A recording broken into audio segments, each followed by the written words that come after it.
Okay, good morning to all. Welcome back. Tips and tricks for first year exam going students. Psychology made easy. The previous session was so good. Your seniors did exams very well. Okay, likewise, this session also is very useful to you. I think so. உங்களுக்கு என்ன doubt இருந்தாலும் note பண்ணி வச்சுக்கோங்க. Session முடிஞ்சதுக்கு அப்புறமோ இல்ல ஒரு இதுக்கு அப்புறமோ ஒரு பிரேக் அந்த மாதிரி கொடுப்பாங்க, அதுல கூட நீங்க கேட்டுக்கலாம். ஹேண்ட் ரைஸ் பண்ணிட்டு உங்க கொஸ்டின்ஸ கேளுங்க. இது வந்து பிடிஎஃப் அனுப்பியாச்சு. ஸோ பிடிஎஃப் நீங்க பாத்துக்கோங்க ஃபுல்லாவே எல்லாருமே. அதையும் go through side by side பாத்துக்கிட்டே வாங்க உங்களுக்கு. அப்பதான் உங்களுக்கு நல்லா ஈஸியா வந்து அண்டர்ஸ்டாண்ட் ஆகும். Okay, let us start. I hand over the session to Dr. Shenbaga. Welcome, Dr. Shenbaga. Shenbaga is a leading practitioner in Chennai and also very good counselor in Pulal Jail. So I think so அவங்க கரெக்டா உங்களுக்கு ரொம்ப ஆப்டா உங்களுக்கு ட்ரிக்ஸும் டிப்ஸும் கொடுப்பாங்க. So enjoy your session. Welcome back. Okay. Hello everyone. நான் வந்து முடிஞ்ச அளவு பேசிக்ஸ்ல இருந்து போக ட்ரை பண்றேன். ஆனா இது வந்து ஃபுல் அண்ட் ஃபுல் எக்ஸாம் ஓரியன்டா கொடுக்குறேன். ஏன்னா சில கான்செப்ட்ஸ் எல்லாம் வந்து ரொம்ப ப்ராடான கான்செப்ட்ஸ். அதை வந்து ஒரு 5 minutesல அப்படியே நம்ம ரஷ் த்ரூ பண்ணிட்டு போற மாதிரி இருக்கும். பட் நம்ம ஃபர்தர் செஷன்ஸ் வச்சு கூட நம்ம இன்னும் டீடைல்டா நமக்கு எது கிளினிக்கலா ஓரியன்டோ அதை மட்டும் நம்ம படிக்கலாம். டிசீசஸ், டிசார்டர்ஸ் எல்லாமே நம்ம பார்க்கணும்னா பார்க்கலாம். பட் இப்ப வந்து ஃபுல்லா உங்களுக்கு உங்க சிலபஸ்ல என்ன இருக்கோ அதை மட்டும் ரன் த்ரூ பண்றேன். கண்டிப்பா உங்களுக்கு நிறைய கொஸ்டின்ஸ் இருக்கலாம். அதை நீங்க எனக்கு இண்டிவிஜுவலாவோ இல்ல இதுலயோ போடுங்க, அதுக்கு ஆன்சர்ஸ் வந்து நாங்க கொடுக்குறோம். இப்ப வந்து நான் ஆக்சுவலா செஷனா எல்லாத்தையும் எக்ஸ்பிளைன் பண்ணேன்னா அது வந்து ரொம்ப டைம் கன்சியூமிங்கா இருக்கும். சோ உங்களுக்கு எது புரியாதுன்னு நினைக்கிறேனோ அதை மட்டும் நான் எக்ஸ்பிளைன் பண்றேன். மற்றபடி இப்படியே இந்த 9-10 பேஜஸையும் ரீட் த்ரூ பண்ணிட்டு போனா உங்களுக்கு வந்து அதுல உள்ள வேர்ட்ஸ் ஆகுது கொஞ்சம் கேப்சர் ஆகும். அதுதான் பெட்டர் நினைக்கிறேன், ஏன்னா டைம் கருதி. பட் உங்களுக்கு டைம் இருக்கு, இன்னொரு செஷன் பண்ணலாம் அப்படின்னாலும் நம்ம இன்னொரு செஷன் வேணா போட்டுக்கலாம். பட் இப்போதைக்கு ஃபுல் அந்த சிலபஸ்ல உள்ளத ரன் த்ரூ பண்ணலாம். ஒரு ரெவ்யூ மாதிரி, ரீகேப் மாதிரி தான் இது இருக்கும். ஓகே, சோ இனிஷியலா உங்களுக்கு வந்து introduction to psychology first time paper set பண்றாங்கன்னா கண்டிப்பா சைக்காலஜி பத்தி ஏதாவது கேட்பாங்க. டிஃபைன் சைக்காலஜி அது கூட வரலாம். டெஃபினிஷன் ஆஃப் சைக்காலஜி வந்து நிறைய பேர் நிறைய விதமா கொடுத்துருக்காங்க. ஃபர்ஸ்ட் வந்து சைக்காலஜின்ற வேர்டு வந்ததே வந்து நிறைய பிசிக்கல், பிசியலாஜிக்கல், ஆல்மோஸ்ட் ஹார்ட்டோட ஸ்ட்ரக்சர், பிரெயினோட ஸ்ட்ரக்சர்லாம் ஃபுல் அண்ட் ஃபுல் எக்ஸ்பிளைன் பண்ணதுக்கு அப்புறம் தான் மைண்ட்ன்ற அந்த வேர்டே வந்தது. சோ ஃபர்ஸ்ட் வந்து அந்த கிரீக் வேர்ட் வந்து சைக்குன்றத வந்து சோல் ஆகும், லாஜின்றது வந்து ஸ்டடி ஆகும். ஸ்டடி ஆஃப் சோல், அதுதான் வந்து ஒரு ப்ராட் டெஃபினிஷனா சைக்காலஜிக்கு யூஸ் பண்ணாங்க. அடுத்தது வந்து சில நேம்ஸ் எல்லாம் வந்து சைக்காலஜில ரொம்ப ரொம்ப இம்பார்ட்டன்டான மைல்ஸ்டோன்ஸ் உள்ள நேம்ஸ். அதனால அந்த ஒரு 10-12 நேம்ஸ் மட்டும் நான் உங்களுக்கு போட்டிருக்கேன். மெயினா வந்து ஃபர்ஸ்ட் டிஃபைன் பண்றது வந்து ஜேம்ஸ் சுல்லி அப்படின்றவரு. அவர் வந்து என்ன சொன்னார்னா, science of the inner world. Inner வேர்ல்ட்னா inner world of a person, inner world of an animal, அது மாதிரிலாம் நீங்க எதை வேணாலும் வந்து சேர்த்து எழுதலாம். இன்னர் வேர்ல்ட் உள்ளுக்குள்ள நடக்கிற ஒரு விஷயம், அவ்வளவுதான். ப்ராடா வந்து அப்படி டிஃபைன் பண்ணிட்டாங்க. as distinguished from the physical sciences. வெளியில தெரியக்கூடியதுக்கெல்லாம் அற்றது அல்லாதது வந்து சைக்காலஜின்ற மாதிரி அவர் ப்ராடா சொல்லி முடிச்சிட்டாரு. வில்லியம் ஜேம்ஸ் வந்து psychology is the science of mental லைஃப்னு சொன்னாரு. ஏன்னா நம்ம பின்னாடி பார்ப்போம், அவங்களோட தியரிஸ் ஓரியன்ட் பண்ணி அவங்க சொல்லியிருப்பாங்க. அப்புறம் வாட்சன் வந்து psychology is the study of பிஹேவியர்னு சொன்னாரு. பிஹேவியர் என்னெல்லாம் பண்றோமோ அதை பத்தி படிக்கிறது சைக்காலஜி. ஆனா ப்ராட் டெஃபினிஷன் பார்த்தா நான் ஒரு டெஃபினிஷன் கொடுக்கணும்னு இங்க கொடுத்திருக்கேன். பட் உங்களுக்கு பிரிஸ்கிரைப் டெக்ஸ்ட் புக் இருக்குன்னா அந்த டெக்ஸ்ட் புக்ல இருக்கிற டெஃபினிஷனை நீங்க ஒரு தடவை பாத்துக்கோங்க, இல்ல இதுலயே கூட சைட்ல எழுதி வச்சுக்கோங்க பிரிண்ட் அவுட் எடுத்து. ப்ராடா எல்லாரும் அக்செப்ட் பண்ற இது டெஃபினிஷன், WHO அக்செப்டட் டெஃபினிஷன். இது systematic study of human and animal behaviour. சிஸ்டமேட்டிக்கா படிக்கிறது நம்மளோட பிஹேவியரை and the mental and physical processes that are associated with the behavior. Behavior மட்டும் கிடையாது, பிஹேவியருக்கு பின்னாடி உள்ள பிரெயின்ல நடக்கிற சேஞ்சஸ், பிசிக்கலா நடக்கிற சேஞ்சஸ் எல்லாத்த பத்தியும் படிக்கிறது சைக்காலஜி. சோ இதுதான் நீங்க வந்து சைக்காலஜி டிஃபைன் அது மாதிரி கேட்டாங்கன்னா பிஹேவியர்ன்ற வேர்ட் அதுல வரணும். And the processes psychological and the physical processes associated with இட்ன்றது வரணும். அப்புறம் பிரான்ச்சஸ் ஆஃப் சைக்காலஜி வந்து ரெண்டா பிரிக்கிறாங்க மெயினா. பியோர், அப்ளைட், 2 டைப் பிரான்ச்சஸ் இருக்கு. ஒன்னு வந்து பியோர் சைக்காலஜி, இன்னொன்னு வந்து அப்ளைட் சைக்காலஜி. சோ பியோர் சைக்காலஜினா அதுல ஜெனரல் சைக்காலஜி வருது, அப்நார்மல் சைக்காலஜி தான் வந்து சைக்காட்ரிக்கு லீட் பண்ற முன்னாடி விஷயங்கள் வந்து அப்நார்மல் சைக்காலஜி. சோசியல் சைக்காலஜி, ஒரு சொசைட்டில, ஒரு குரூப்ல, ஒரு கம்யூனிட்டியில நம்ம எப்படிலாம் வாழ்றோம், எப்படிலாம் இருக்கோன்றது social psychology. Physiological psychology, so நம்மளோட ஒரு ஃபியர் வந்த உடனே நம்மளோட உடல்ல என்னெல்லாம் சேஞ்சஸ் வருது, ஒரு பால்பிட்டேஷன் வருது, ஆங்ஸைட்டி வருது, அதெல்லாம் வந்து பிசியலாஜிக்கல்ல வந்துரும். பாராசைக்காலஜின்றது அபார்ட் ஃப்ரம் தட் ட்ரீம்ஸ் பத்தி படிக்கிறது, இஎஸ்பி, அப்புறம் இந்த இதெல்லாம் சொல்றாங்கல்ல அமானுஷ்யம், அது எல்லாமே வந்து பாராசைக்காலஜி கீழ வந்துரும். ஜியோ சைக்காலஜி வந்து இன் ரிலேஷன் டு த என்வாயன்மெண்ட்னா நேச்சர்ல எப்படி வந்து நம்ம வந்து இது பண்றோம் அப்படின்றத பத்தி இது பண்றது ஜியோ சைக்காலஜி. அடுத்தது வந்து டெவலப்மெண்டல் சைக்காலஜி தான் நமக்கு ரொம்ப ரொம்ப முக்கியம். ஏன்னா பீடியாட்ரிக் பிராக்டிஸ்ல டெவலப்மெண்டல் சைக்காலஜிய நம்ம பார்த்தோம்னா தான் அதோட இன்வால்வ்மெண்ட் தான் ஜாஸ்தி. Milestones, physical milestones, psychological milestones எல்லாமே. ஸோ டெவலப்மெண்டல் சைக்காலஜியை நம்ம நல்லா படிச்சுக்கிறது நல்லது. எக்ஸ்பெரிமெண்டல் வந்து நிறைய எக்ஸ்பெரிமெண்ட்ஸ் போயிட்டு இருக்கு. அதை பேஸ் பண்ணி தான் நிறைய இப்போ உள்ள இண்டஸ்ட்ரியல் இது எல்லாமே வந்து வருது. ஸோ அப்ளைட் சைக்காலஜில எஜுகேஷனல், ஸோ ஸ்கூல் செட்டப்ல நான் கொஞ்சம் பாயிண்ட்ஸ் தரேன். ஏன்னா நீங்க வந்து இதையே எக்ஸ்பிளைன் பண்ணி ஒரு அப்ளைட் சைக்காலஜின்னு உங்களுக்கு கடைசியா ஒரு டாபிக்கே இருக்கு. So what are the applications of psychology அப்படின்னு கேட்டாங்கன்னா இந்த 7 பாயிண்ட் எழுதுனீங்கனாலே உங்களுக்கு மேக்சிமம் இதாயிரும். சோ எஜுகேஷனல் செட்டப் எல்லாமே பாருங்க.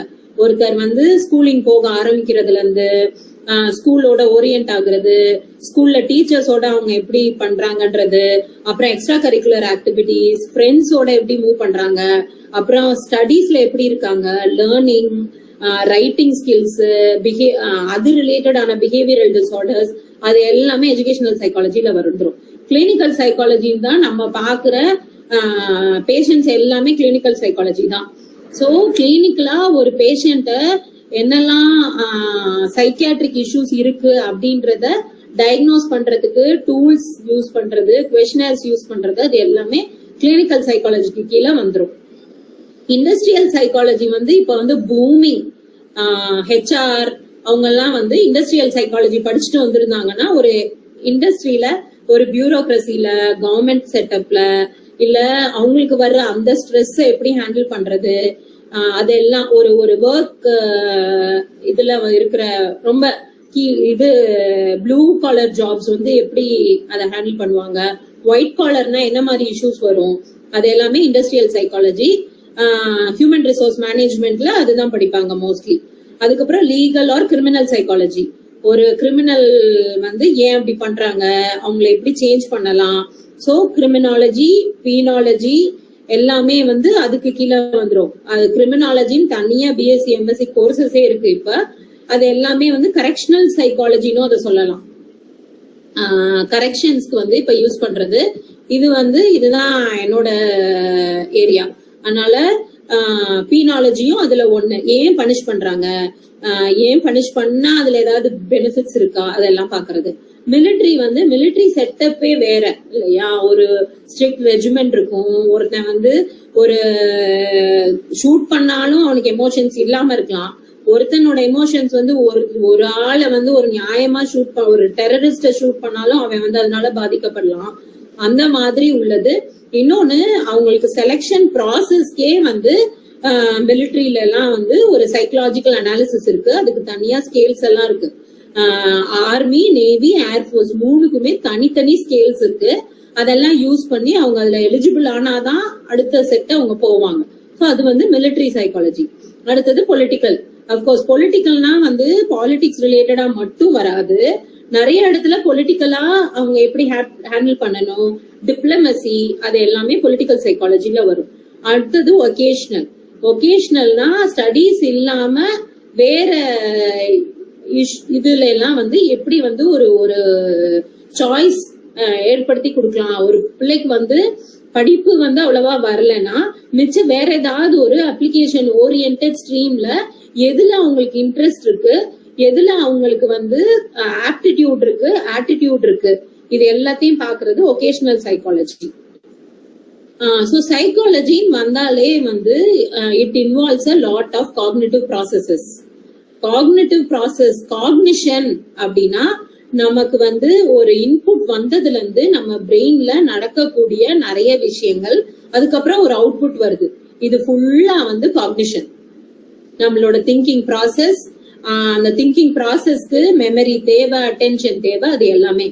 அது இந்த பேசிக்கா இந்த காக்னிட்டிவ் ப்ராசஸ் தெரிஞ்சாதான் நமக்கு வந்து அடுத்தடுத்து ஒவ்வொன்னும் அதுல வந்து நம்ம டிஃபைன் பண்ணி படிக்க முடியும். சோ அட்டென்ஷன், ஒரு விஷயத்துக்கு அட்டென்ஷன் இருக்கணும். அட்டென்ஷன் இல்லைன்னா என்ன மாதிரி ப்ராப்ளம்ஸ் வரும், அது எல்லாமே வந்து அட்டென்ஷன் கீழே வரும்.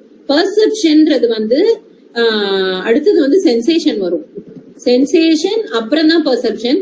சென்சேஷனுக்கும் பெர்செப்ஷனுக்கும் உள்ள டிஃபரன்ஸை வந்து நம்ம பின்னாடி பார்ப்போம். அப்புறம் ரீசனிங்.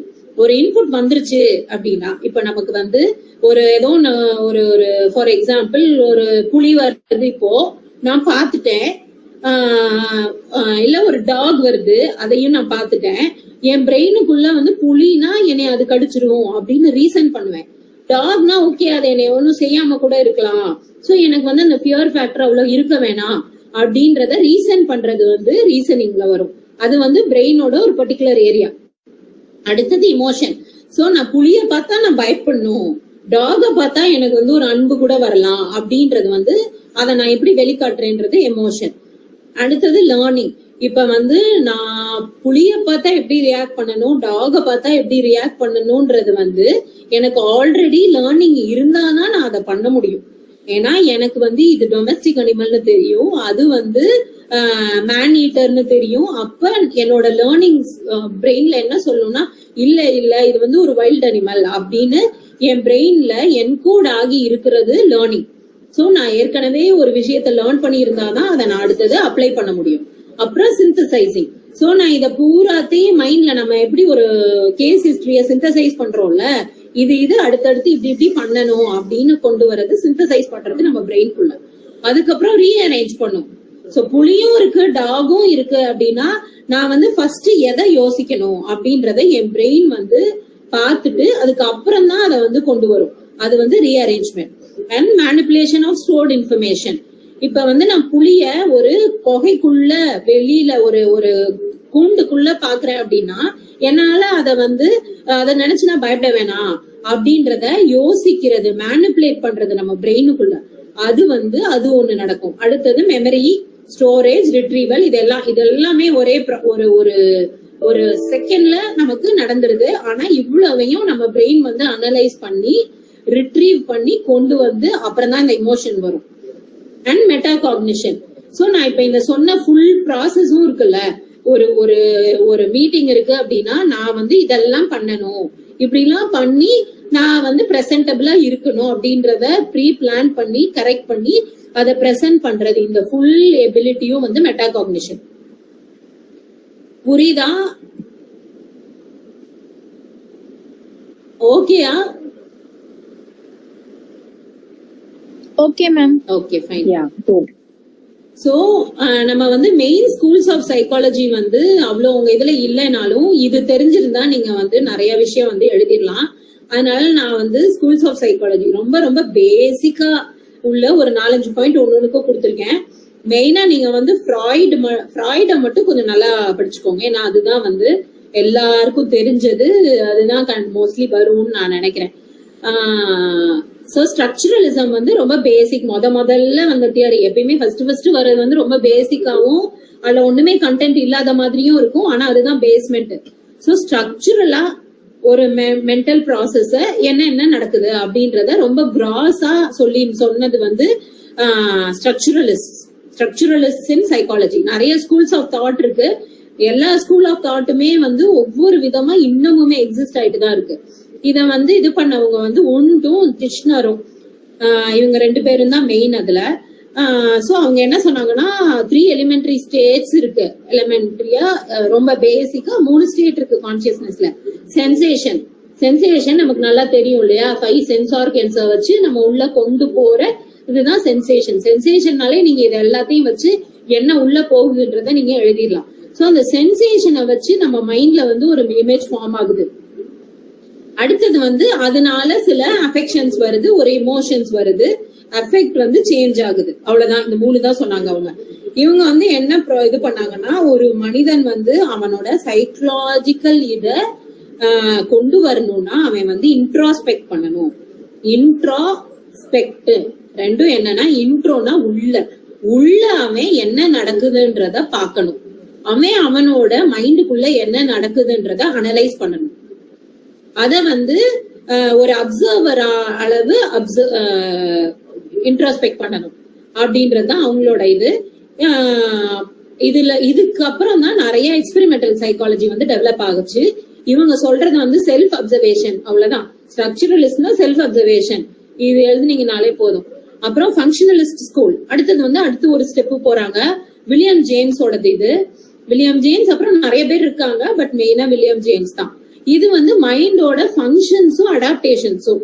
இப்ப நம்மளோட செட்டிங்ல குளிரதான் போகுது வெளியில, அப்ப நான் வந்து அதுக்கு அடாப்ட் ஆகுறதுக்கு நல்லா வந்து உள்ளன் க்ளோத்ஸ் எல்லாம் போட்டுட்டு போவேன் அப்படின்னு நம்ம மைண்டோட ஃபங்க்ஷனு, ஏன் நம்ம அது பிரெயின் ஏன் அப்படி பண்ணுது, என்ன ஃபங்க்ஷன் அங்க வந்து இதாகுது, ஹைப்போதலாமஸ் இன்வால்வ் ஆகுதா, அது எல்லாத்தையும் இன்னும் கொஞ்சம் உள்ள ஊடுருவி பாக்குறது ஃபங்க்ஷனலிஸ்ட் ஸ்கூல்.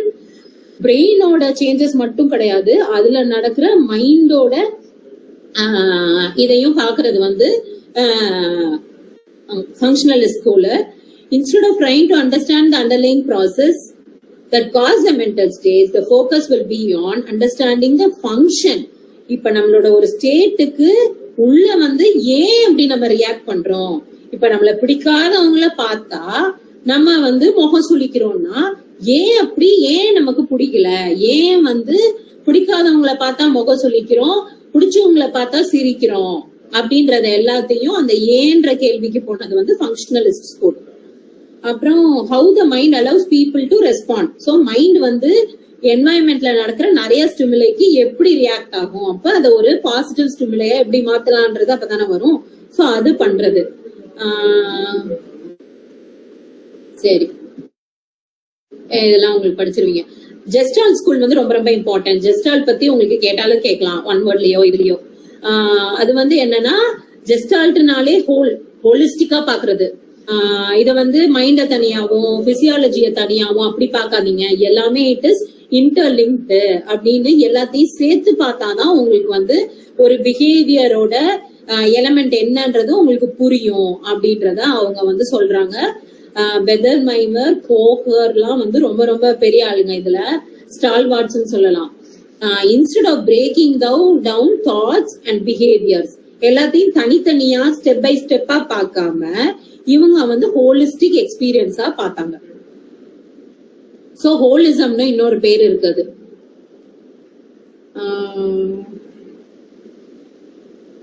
ஓகே, இதெல்லாம் எக்ஸாம்பிள்ஸ். அடுத்தது வந்து பிஹேவியரிஸ்டிக் ஸ்கூல். பிஹேவியரிஸ்டிக் ஸ்கூல்ல தான் பாவ்லோ, ஸ்கின்னர், வாட்சன் எல்லாமே. இதுலயும் கண்டிப்பா உங்களுக்கு வரலாம். பாவ்லோட அந்த எக்ஸ்பெரிமெண்ட் படிச்சிருப்பீங்கல்ல, டாக். ஒரு டாக் வந்து இது பண்ணுவாங்கல்ல. ஓகே, நான் அதை எக்ஸ்பிளைன் பண்றேன். எப்படின்னா, பிஹேவியரிசம் அப்படின்னா அந்த பேரே சொல்ற மாதிரி பிஹேவியரை அப்சர்வ் பண்றது. பிஹேவியரை வந்து நம்ம வந்து எப்படிலாம் நமக்கு வந்து கொண்டு வர்றோம் அப்படின்றத இந்த இதை மட்டும் வந்து உள்ள ஊடுருவி பாக்குறதுன்னு வச்சுக்கலாம். அப்சர்வபிள் பிஹேவியரை தான் அது வந்து போக்கஸ் பண்ணுச்சு. அப்ப அப்சர்வபிள் பிஹேவியர் எங்க இருந்து வருது? லேர்னிங்ன்றது வந்ததே வந்து பிஹேவியரிஸ்டிக் ஸ்கூல்ல வச்சுதான். நிறைய விஷயத்த நம்ம இன்னமும் இவங்களோட பிரின்சிபல்ஸ ஃபாலோ பண்ணிட்டு இருக்கோம். சோ கிளாசிக்கல் கண்டிஷனிங் இத வந்து நான் ஒரு பாவ்லோன்றவர் வந்து ஒரு எக்ஸ்பெரிமெண்ட் பண்றாரு. என்னன்னா ஒரு டாகுக்கு ஃபுட்டை பார்த்தோன்னே செலிவேஷன் வரும். சோ எச்சில் சுரக்கும். அப்ப சாப்பாடு ஒரு எலும்பு துண்டை பார்த்த உடனே டாகுக்கு எச்சில் வர்றது வந்து நார்மல். ஆனா ஒவ்வொரு தடவை அந்த நாய்க்கு சாப்பாடு வைக்கும் போதும் அவர் என்ன பண்றாருன்னா ஒரு மணி அடிக்கிறாரு. டங், மணி அடிக்கும் சாப்பாடும் வரும், மணி அடிக்கும் சாப்பாடும் வரும். இந்த மாதிரி ஒரு 10 days 20 days செஞ்ச அப்புறம் சாப்பாடே கொடுக்காம மணி அடிச்ச உடனே அந்த டாக் என்ன பண்ணுதுன்னா அதுக்கு சலைவேஷன் வந்துருது. ஏன்னா அது வந்து ஃபுட்டையும் சலைவேஷனையும் எப்படி அசோசியேட் பண்ணி வச்சிருக்கோ அந்த மாதிரி அது வந்து மணி அடிக்கிறதையும் சலைவேஷனையும் அசோசியேட் பண்ணிருச்சு அதோட பிரெயின். அதுதான் லேர்னிங். அப்ப நம்ம ஃபர்ஸ்ட் ஸ்டாண்டர்ட் படிச்சுட்டு, செகண்ட் ஸ்டாண்டர்ட் படிச்சுட்டு, தேர்ட் ஸ்டாண்டர்ட் படிச்சுட்டு அப்படி போகும்போது நமக்கு வந்து 9 வந்த அப்புறம் 10 வரும் அப்படின்றது நம்ம திரும்ப திரும்ப திரும்ப திரும்ப நம்ம பிரெயினை வந்து கண்டிஷன் பண்ணி லேர்ன் பண்ணி வச்சிருக்கிறதுனால 9 டக்குன்னு 10 வரும். அதே மாதிரிதான் A ஃபார் கேட்டா எல்லாருமே ஆப்பிள் தான் சொல்லுவாங்க. ஏன்னா A ஃபார் ஆப்பிள் தான் சொல்லி கொடுத்துருக்காங்க. ஆனா A ஃபார் ஆக்ஸ் இருக்கு, A ஃபார் ஏரோப்ளேன் இருக்கு. சோ கண்டிஷன்டு பிரெயின் வந்து அத பத்தி மட்டும்தான் யோசிக்கும். இதுல வந்து நிறைய இப்ப டிபேட்ஸ் வருதுல, உங்களுக்கு நிறைய தெரியும். ஏன்னா நம்ம வந்து நம்மளோட ஸ்டடி சிஸ்டமே வந்து தப்பா இருக்கு, கரெக்டானது சொல்லி கொடுக்கலாம். இது எல்லாமே கிளாசிக்கல் கண்டிஷனிங்கிறது வந்து இதுதான். ப்ரீவியஸா இருந்த ஒரு ஸ்டிமுலஸை இன்னொரு ஒரு ரெஸ்பான்ஸோட அசோசியேட் பண்ணி பண்ணி பண்ணி வச்சுட்டு வரும்போது நமக்கு வர்ற எண்ட் ரிசல்ட் வந்து அந்த ரெஸ்பான்ஸ் வந்து யூனிஃபார்மா வரும். சோ நம்ம ஒரு குழந்தை வந்து நல்லா பெர்ஃபார்ம் பண்ணணும்னு நினைச்சா ஸ்டார் போடுறோம்ல, ஒரு ஸ்டார் வாங்கலாம் நம்ம. அப்போ நம்ம 10 out of 10 வாங்கணும். இப்ப ஒரு 4 தடவை வந்து 10 out of 10 வாங்கும் போதெல்லாம் ஸ்டார் போட்ட உடனே ஸ்டாருக்காக 10 out of 10 வாங்க பார்க்கும் அந்த குழந்தை. இது வந்து கிளாசிக்கல் கண்டிஷனிங்.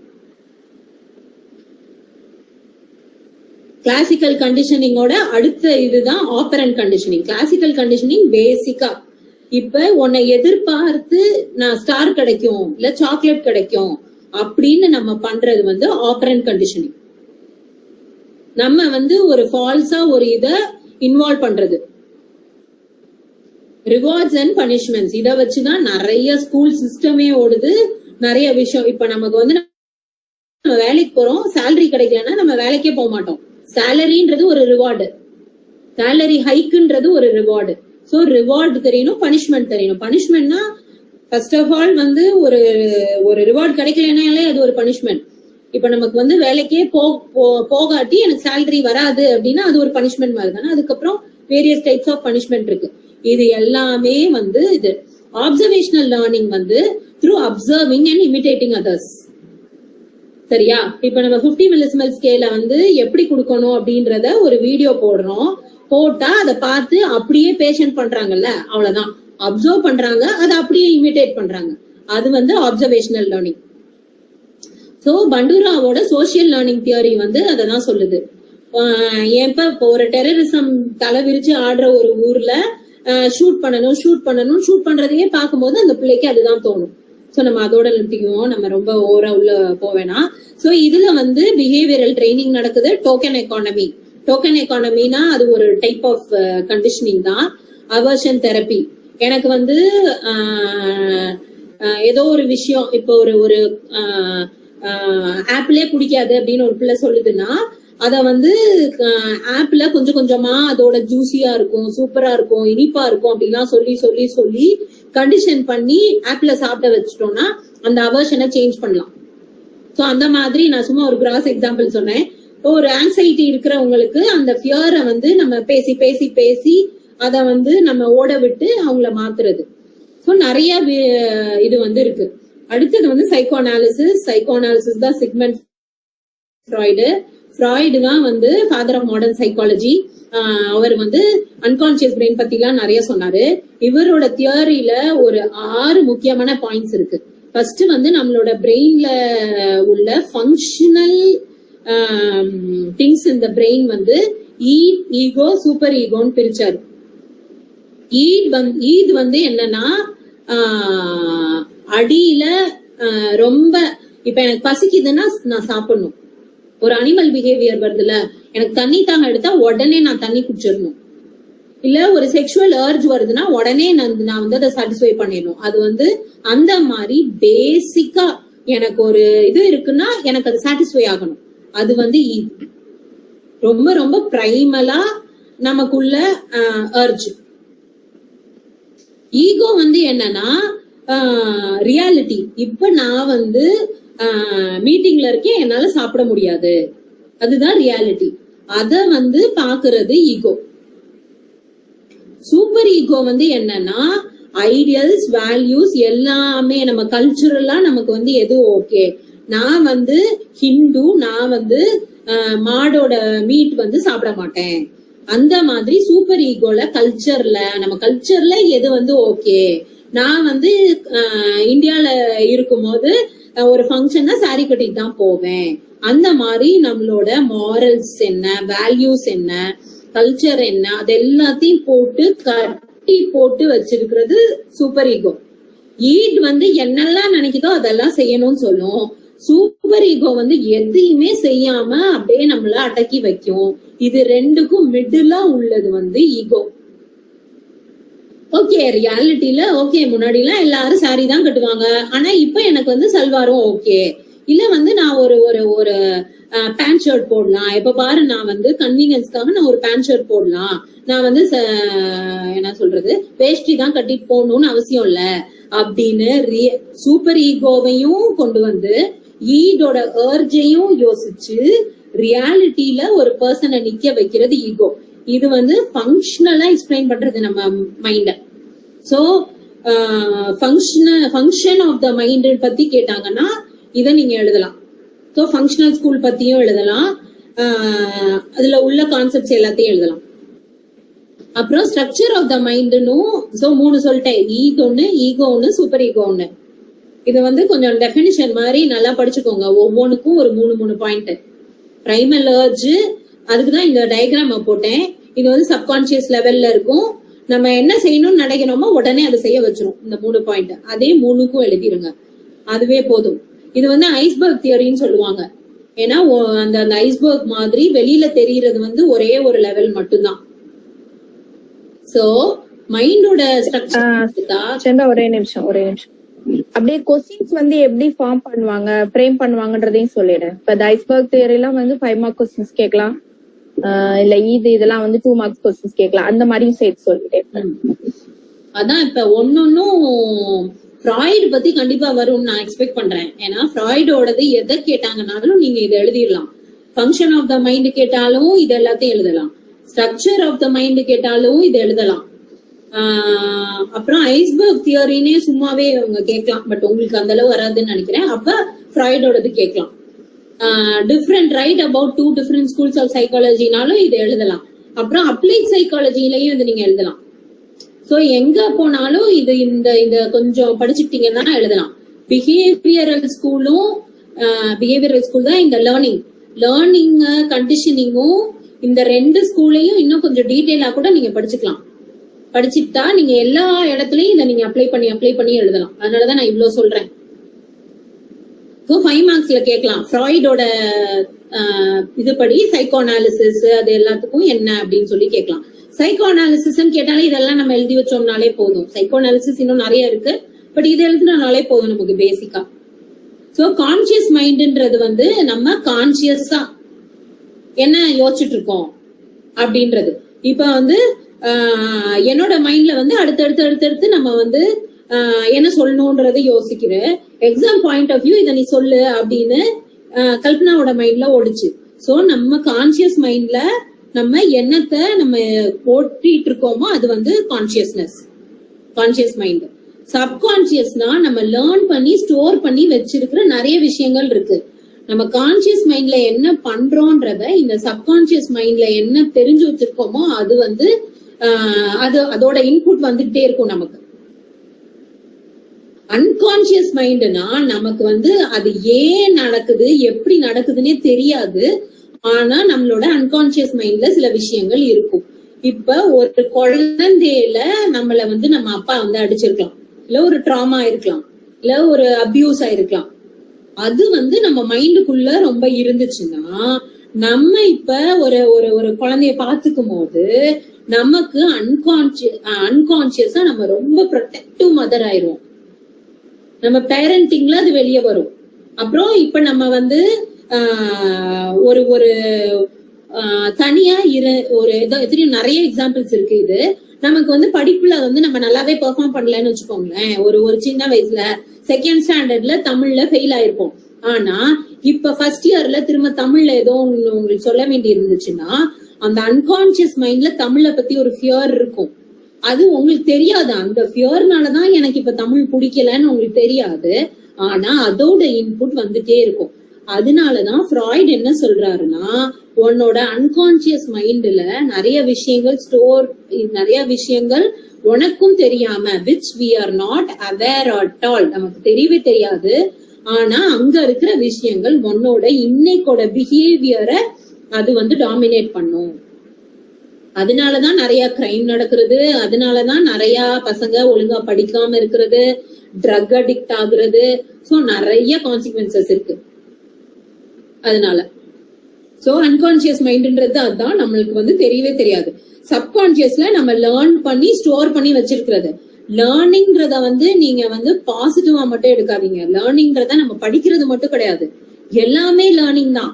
இப்போ உங்க அப்பா வந்து அங்க உட்காந்து டிவி பாக்குறாருன்னா ஓகே அப்பா டிவி பாக்குறாரு அப்படின்னு எவ்வளவு நேரம் பாக்குறாரு அப்படின்றதும் உங்களுக்கு ஒரு லேர்னிங். அப்ப நானும் இவ்வளவு நேரம் பாக்கலாம். இல்ல காலையில எந்திரிச்சோடனே குளிச்சு கிளீனா இருக்காங்க அப்படின்றத ஒருத்தவங்க என்னெல்லாம் உங்க என்வாயன்மெண்ட்ல நடக்குதோ அது பூராவே உங்க பிரெயினுக்கு லேர்னிங் தான்.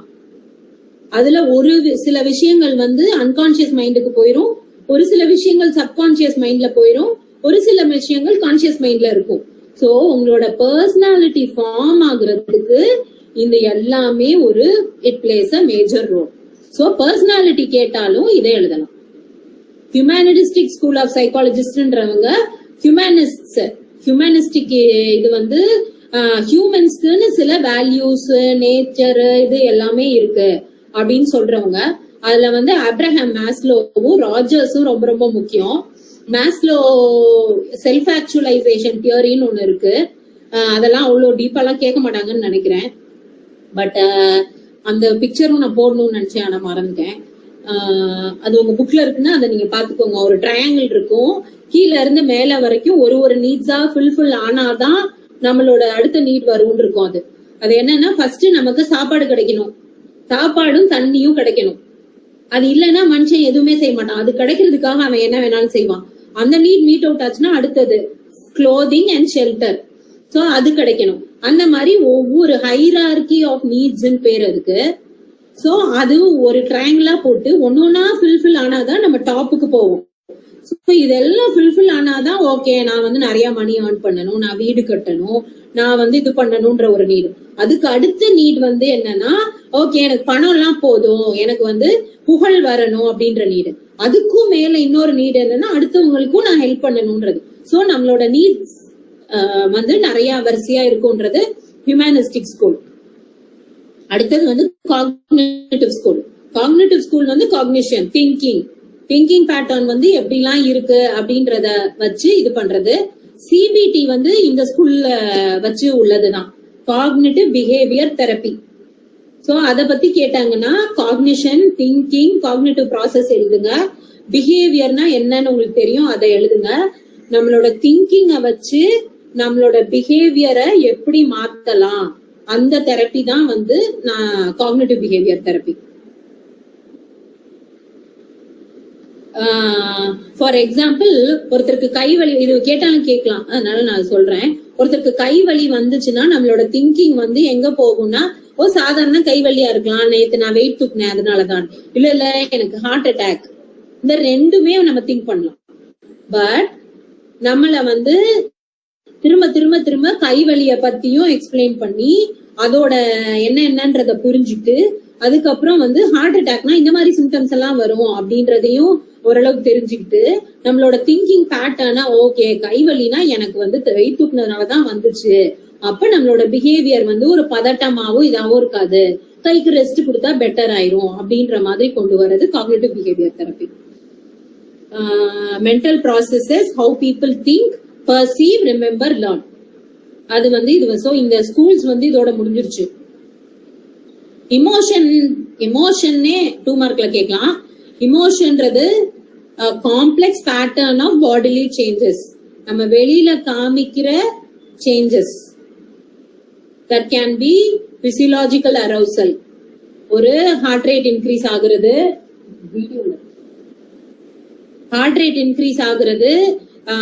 இல்லைன்னா பல்ஸ் இன்க்ரீஸ் ஆகுறது, அந்த மாதிரி பிசியலாஜிக்கல் விஷயங்களாவும் இருக்கலாம். ஃபீலிங்ஸ், எனக்கு கவலையா இருக்கு, எனக்கு வந்து பேசிக் ஃபீலிங்ஸ் எல்லாத்தையுமே வந்து நீங்க தெரிஞ்சுக்கோங்க. இமோஷன்ஸ் வரும்போது சேட்னஸ், ஆங்கர், லாஃப்டர், எக்ஸ்டசி, அந்த மாதிரி எல்லாம் நமக்கு இருக்கிற ஃபீலிங் வேர்ட்ஸ் எல்லாம் ஓரளவு இங்க நீங்க போட்டு எழுதுனீங்கனாலே ஃபீலிங்ஸ் நீங்க கவர் பண்ணிடுவீங்க. காக்னிட்டிவ் ப்ராசஸோட அந்த ஸ்டெப்ஸ் இருக்குல்ல, அட்டென்ஷன்ல இருந்து மெட்டா காக்னிஷன் வரைக்கும், அத வந்து நீங்க அந்த வேர்ட்ஸ் பூராத்தையும் ஓரளவு மனப்பாடம் பண்ணி வச்சுக்கோங்க. அப்ப நீங்க அங்க அதை வந்து அப்ளை பண்ணி எழுதிடலாம். அண்ட் பிஹேவியரல் ரெஸ்பான்ஸ், மைண்ட்ல என்ன யோசிக்கிறோம், அதுக்கப்புறம் அதை பொறுத்து நம்ம என்ன பிஹேவியரா அதை வெளியே காமிக்கிறோம் அப்படின்றது. சோ காம்பனன்ட்ஸ் ஆஃப் எமோஷன்ஸ் வந்து சப்ஜெக்டிவ் ஃபீலிங். ஃபர்ஸ்ட் நான் ஒரு விஷயத்த ஃபீல் பண்றேன், இப்ப எனக்கு வந்து ஒரு டிகிரி கிடைக்குது, கையில கிடைச்சோடனே என்னோட ஃபீலிங் வந்து நான் ஹாப்பியா இருக்கேன். அதுக்கப்புறம் என்னோட எக்ஸ்பிரஷன், சிரிப்பேன், போட்டோ எடுப்பேன், கேப்ப போட்டு எல்லாம் பண்ணுவேன், எக்ஸ்பிரஷன். அண்ட் பிசியலாஜிக்கல் சேஞ்ச், அப்ப வந்து பிசியலாஜிக்கல் சேஞ்ச் என்ன இருக்கும், ஒரு ஹாப்பியா இருக்கும், என் ஹார்ட் ரேட் நல்ல நார்மலா இருக்கும், என்னோட பிரெயின்ல வந்து ஹாப்பி ஹார்மோன்ஸ் ரிலீஸ் ஆகும், நான் எல்லாத்துக்கும் ட்ரீட் கொடுப்பேன், அதுக்கு ஏத்த மாதிரி ஒரு பாசிட்டிவ் சேஞ்சஸ் நான் வெளியில காமிப்பேன். இது வந்து பிசியலாஜிக்கல் சேஞ்சஸ். சோ இது 3 வச்சு இது பண்ணும். நான் ஒன்னொன்னுக்கும் உங்களுக்கு வேற வேற எக்ஸாம்பிள் சொல்றேன். நீங்க இதை எக்ஸ்பிளைன் பண்ணி எக்ஸாம்பிள் தயவு செஞ்சு எல்லாத்துக்குமே எழுதுனீங்கனாலே நீங்க நல்லா 1 பேஜ் 1.5 பேஜ் கவர் பண்ணிடலாம். அதை நீங்க எக்ஸ்பிளைன் பண்ணி எழுதுனீங்கனாலே. சோ எக்ஸ்பிரஷன்ல 3 வேஸ் இருக்கு, ஃபேஷியல், வோக்கல், பாடி லாங்குவேஜ். இது உங்களுக்கு சொல்ல வேணாம், இதெல்லாம் பண்றது ஃபேஷியல் எக்ஸ்பிரஷன்ஸ். வோக்கல்னா வாயால சொல்றது, பாடி லாங்குவேஜ் எப்படி இருக்குன்றத வச்சு. சோ நம்ம எப்பயுமே வந்து ஒரு இமோஷனல் அட்ஜஸ்ட்மெண்ட் வந்து ஒரு ஈக்லிபிரியம்ல வச்சே இருக்கோம். நம்மளோட இமோஷன்ஸை மெயின்டைன் பண்ணி வச்சுக்கிட்டே இருக்கோம்.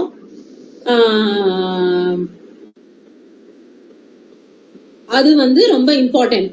அந்த அட்ஜஸ்ட்மெண்ட் வந்து கரெக்டா போகாம ஆஃப் பேலன்ஸ் ஆச்சுன்னா நிறைய பிரச்சனைகள் வரும். நம்மளோட ஆங்கர் அவுட்பர்ஸ்னால நம்ம அடிக்கலாம், கொள்ளலாம், என்ன வேணாலும் பண்ணலாம்.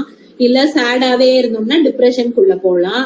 ரொம்ப எப்ப பாரு ஹாப்பியா இருந்தோம்னா வேற மாதிரி சைக்கியாட்ரிக் டிசார்டர்ஸ் வரலாம். இது எல்லாத்தையும் வந்து அந்த எமோஷனல் அட்ஜஸ்ட்மெண்ட்ன்றத வச்சு நீங்க வந்து எழுதலாம். ஒரு 2-3 எக்ஸாம்பிள் கொடுக்கலாம். பாசிட்டிவ் இமோஷன்ஸ்க்கு ஒரு எக்ஸாம்பிளும், நெகட்டிவ் இமோஷன்ஸ்க்கு ஒரு எக்ஸாம்பிளும். அப்ப நெகட்டிவ் இமோஷன்ஸ் நிறைய போனாதான் பாடிலி இஷ்யூஸ், டீரேஞ்ச்மெண்ட் எல்லாம் வருது. அப்புறம் நீங்க வந்து ஹனிமனுக்கு போய் சில இதை எக்ஸ்பிளைன் பண்ணணும்னா பண்ணிடலாம். ஆர்கனான நடுவுல நீங்க கொண்டு வந்துடலாம். சைக்கோசோமேட்டிக் டிசார்டர்ஸ் அது எல்லாமே அவர் வந்து எக்ஸ்பிளைன் பண்ணது. அப்புறம் வந்து அடுத்தது வந்து திங்கிங்ன்றது பிரெயினுக்குள்ள நடக்கிற ஒரு ப்ராசஸ். சென்னா ஒரே ஒரு நிமிஷம்.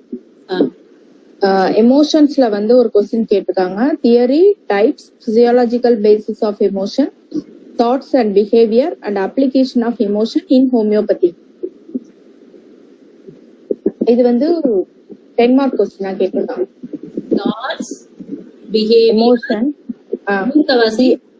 Theory, types, physiological basis of emotion, thought and behavior and application of emotions in homeopathy.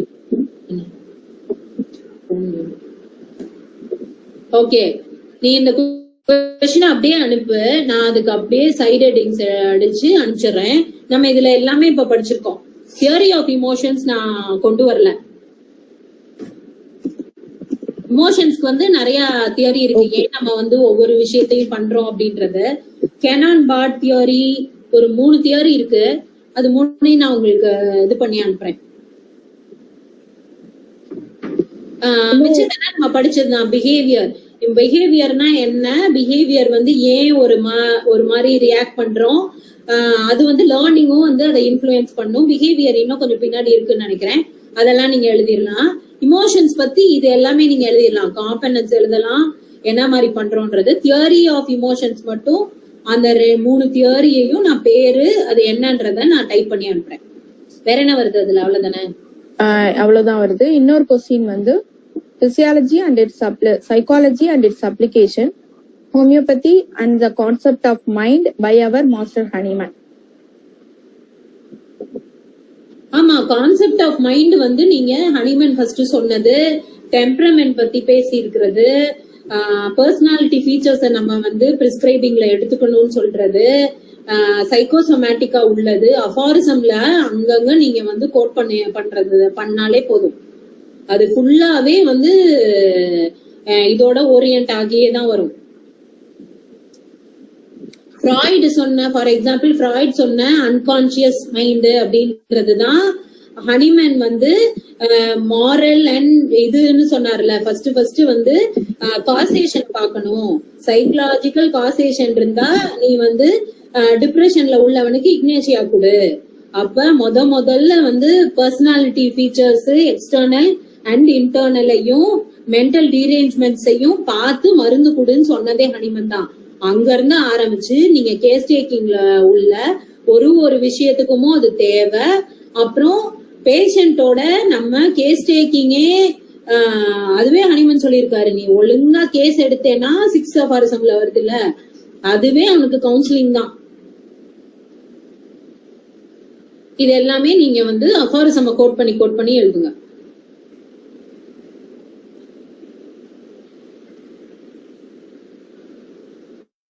இங்க நீங்க படிக்கிறது பிஹேவியர், தாட் ப்ராசஸ், இமோஷன்ஸ், இது எல்லாத்தையும் நீங்க அதுல கிளப் பண்ணி எழுதுங்க.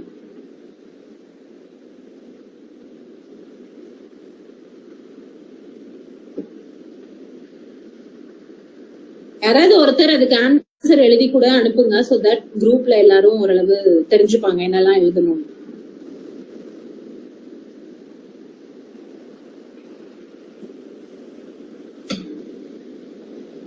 ரெண்டு கொஸ்டினும் எனக்கு அனுப்பி விடுமா, நான் எனக்கு தெரிஞ்ச அளவு எழுதுறேன், அப்புறம் அவங்க அதுல டெவலப் பண்ணிக்கிட்டோம். Okay okay.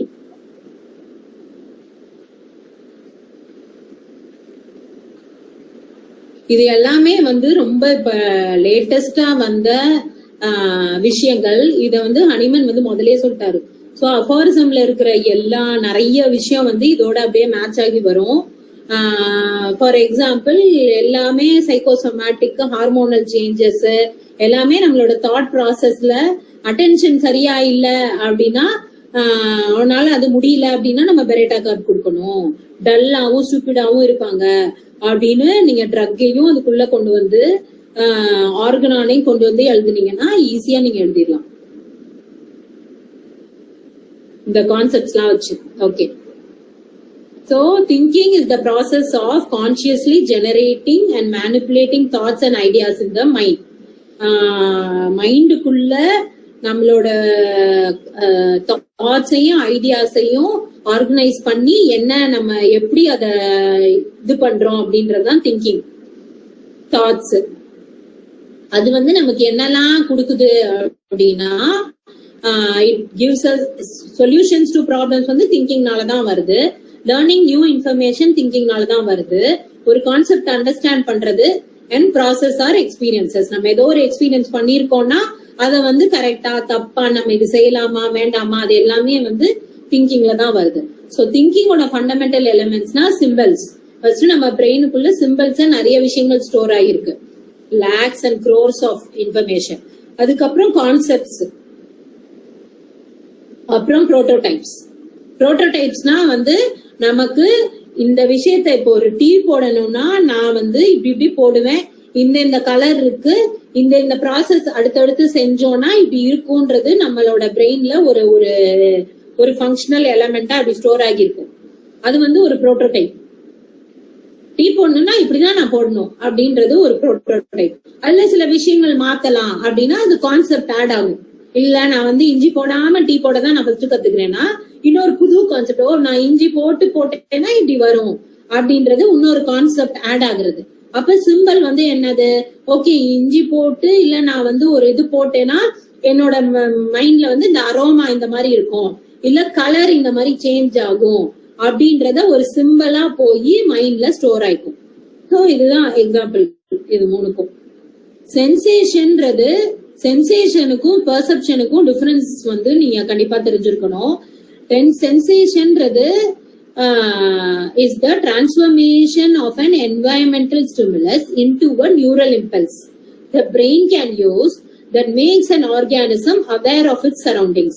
So இப்ப காத்து வருது, காத்து என் மேல படும்போது இப்படிதான் எனக்கு ஃபீல் ஆகும்.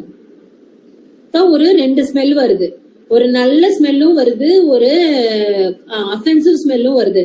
நல்ல ஸ்மெல்னா நான் இன்னும் கொஞ்சம் அதை மோந்து பார்க்கலாம் அப்படின்றது என் பிரெயின்ல இந்த ஸ்டிமுலஸுக்கு ஒரு ஒரு ஒரு ஒரு இது ஸ்டோர் ஆகி இருக்கிறது. அந்த ஸ்டோர் பண்றது வந்து சென்சேஷன். சோ ஸ்மெல்லு அப்படின்றது உள்ள போகுது இல்ல, நல்லதா இருந்தாலும் கெட்டதா இருந்தாலும் அது வந்து சென்சேஷன். பெர்செப்ஷன்ன்றது நம்ம வந்து அந்த ஸ்மெல்ல இது பண்ண உடனே எபிலிட்டி டு கேப்சர், அதை கேப்சர் பண்றோம், உள்ள ப்ராசஸ் பண்றோம், ப்ராசஸ் பண்ணி சென்ஸ் பண்றோம், actively make sense of the information. அதை யோசிச்சு திங்கிங் ப்ராசஸும் இதுல இருக்கும். யோசிச்சு வெளியில வரும்போது நம்ம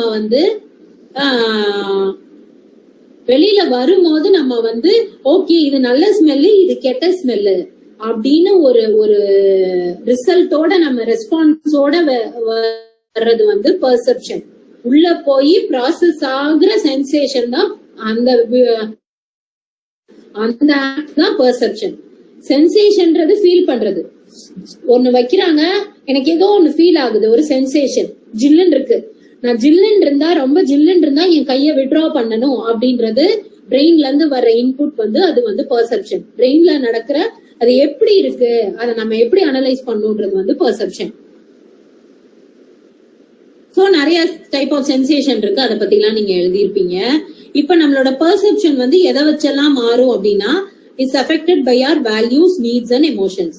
ஒரு நான்வெஜ் சாப்பிடாம இருக்கிறவங்க அப்படின்னா ஒரு ஸ்மெல் வரும்போது அந்த நான்வெஜ் ஸ்மெல்னா எனக்கு பிடிக்காது அப்படின்னு தோணும். ஆனா நான்வெஜ் சாப்பிடுறவங்கன்னா அவங்களோட வேல்யூஸ், நீட்ஸ், எமோஷன்ஸ் எல்லாமே அதை பாசிட்டிவா கொண்டு போகும். எனக்கு பிடிக்கும், சூப்பரான ஸ்மெல் அப்படின்னு அவங்க சொல்லுவாங்க. சோ நம்மளுக்கு என்ன நம்ம லேர்ன் பண்ணிருக்கோமோ அந்த லேர்ன் பண்ணி நம்மளோட சப்கான்சியஸ் மைண்ட்லயும் அன்கான்சியஸ் மைண்ட்லயும் என்னென்ன வேல்யூஸ், நீட்ஸ் எல்லாம் சேர்த்து வச்சிருக்கோமோ அதை வச்சு மாறும் நம்மளோட பெர்செப்ஷன். இது வந்து நான் 2 எக்ஸாம்பிள் கொடுத்திருக்கேன், அதை நீங்க படிச்சுக்கோங்க. சோ பிஹேவியரும் வந்து அடுத்தது வந்து ரொம்ப இம்பார்ட்டன்ட். பிஹேவியர்னு கேட்டா பிஹேவியருக்கு முன்னாடி நம்மளோட லேர்னிங் பத்தி எழுதலாம், நம்மளோட சப்கான்சியஸ் அன்கான்சியஸ் மைண்ட்ல எல்லாம் என்னென்ன இருக்கோ அதை பொறுத்துதான் பிஹேவியர் மாறும்ன்றது எழுதலாம், நம்மளோட இமோஷனல் பேட்டர்னை பத்தி எழுதலாம். சோ 10 மார்க் கொஸ்டின்ல கேட்கும் போது இது எல்லாத்த வச்சும் பிஹேவியர் சேஞ்ச் ஆகும் அப்படின்னு நம்ம வந்து எழுதணும். பிஹேவியர்ன்றது an action, activity or process which can be observed and measured. So வெளியில தெரியிற அந்த ஒரு செயல் அதுதான் வந்து பிஹேவியர். ஆனா அதுக்கு பின்னாடி இத்தனை விஷயமும் இருக்கு. சும்மா ஒரு பிஹேவியர் வந்து நடக்காது. 3 components of behavior வந்து motor or cognitive activity. நம்ம என்ன செய்யறோம், இப்ப நம்ம வந்து ஒரு கப்பை எடுக்கணும்னா இந்த கப்பை எடுக்கிறேன், அதுதான் வந்து என்னோட பிஹேவியர். காக்னிட்டிவ்னா உள்ள காக்னிட்டிவ் ப்ராசஸ் பத்தி ஃபுல்லாவே நீங்க வந்து எழுதலாம். அதுக்கப்புறம் அஃபெக்டிவ்னா இமோஷன்ஸ், நம்மளோட இமோஷன்ஸ். அஃபெக்டிவ் பேட்டர்னால இமோஷன்ஸ் தான் நம்ம மூட் அண்ட் அஃபெக்ட், இது 2 பத்தியும் வந்து நம்ம வந்து அஃபெக்டிவ்ல எழுதணும். இது எல்லாம் சேர்ந்துதான் வந்து நம்மள ஒரு பிஹேவியரை பண்ணலாமா வேணாமான்றத கொண்டு வரும். மெமரி பத்தி உங்களுக்கு நிறைய தெரியும்னு நினைக்கிறேன். இது வந்து செல்ஃப் எக்ஸ்பிளனேட்டரி. என்கோடிங் நடக்கும், ஸ்டோரேஜ் நடக்கும், டீகோடிங். சோ ஃபர்ஸ்ட் வந்து ஒரு விஷயத்த வந்து நம்ம உள்ள போடணும், அதை ஸ்டோர் பண்ணி வச்சிருக்கணும், அதை நம்ம வெளியே கொண்டு வரணும். அதுல வந்து சென்சரி மெமரினா இப்ப நடக்கிறது சென்சரி மெமரி. ஷார்ட் டேர்ம் மெமரினா நம்ம ஏதோ ஒண்ணு செஞ்சிட்டு இருக்கும் போது நம்ம பண்ற விஷயம் வந்து ஷார்ட் டேர்ம் மெமரி. நம்ம ரிஹர்ஸ் பண்ண ஒரு விஷயத்த திரும்ப செய்ய அது வந்து ஷார்ட் டேர்ம் மெமரியில சீக்கிரமா ரீகால் பண்ணக்கூடியதா இருக்கும். ஒர்க்கிங் மெமரி வந்து இப்ப நான் வந்து ஒரு போன் நம்பரை வந்து டயல் பண்ண போறேன்னா அந்த போன் நம்பரை ஓரளவு நம்ம மெமரிக்குள்ள இருந்து கொண்டு வந்தா அது லாங் டேர்ம் மெமரியில இருந்து வர்றது. ஒருத்தட்ட கேக்குறோம்னு வச்சுக்கோங்களேன், 10 டிஜிட்ஸ் 1 2 3 4 5 ஓகே 1 2 3 4 5 அது பண்றது ஒர்க்கிங் மெமரி. நம்ம ஒரு செயலை செய்யும் போது நம்ம யூஸ் பண்றது ஒர்க்கிங் மெமரி. அடுத்தது வந்து லாங் டேர்ம் மெமரி, நமக்கு உள்ளுக்குள்ள ஸ்டோர் ஆகி இருக்கிற இன்ஃபர்மேஷனை கொண்டு வர்றது. சோ இதுல எல்லாத்துலயும் எதுல ப்ராப்ளம் வந்தாலும் பிரச்சனை இருக்கும்ன்றத நீங்க வந்து எழுதிக்கலாம். அடுத்தது மோட்டிவேஷன். மோட்டிவேஷன் வந்து மோட்டிவேஷனுக்கு நீங்க 4 டைப்ஸ் ஆஃப் மோட்டிவேஷன் இருக்கு.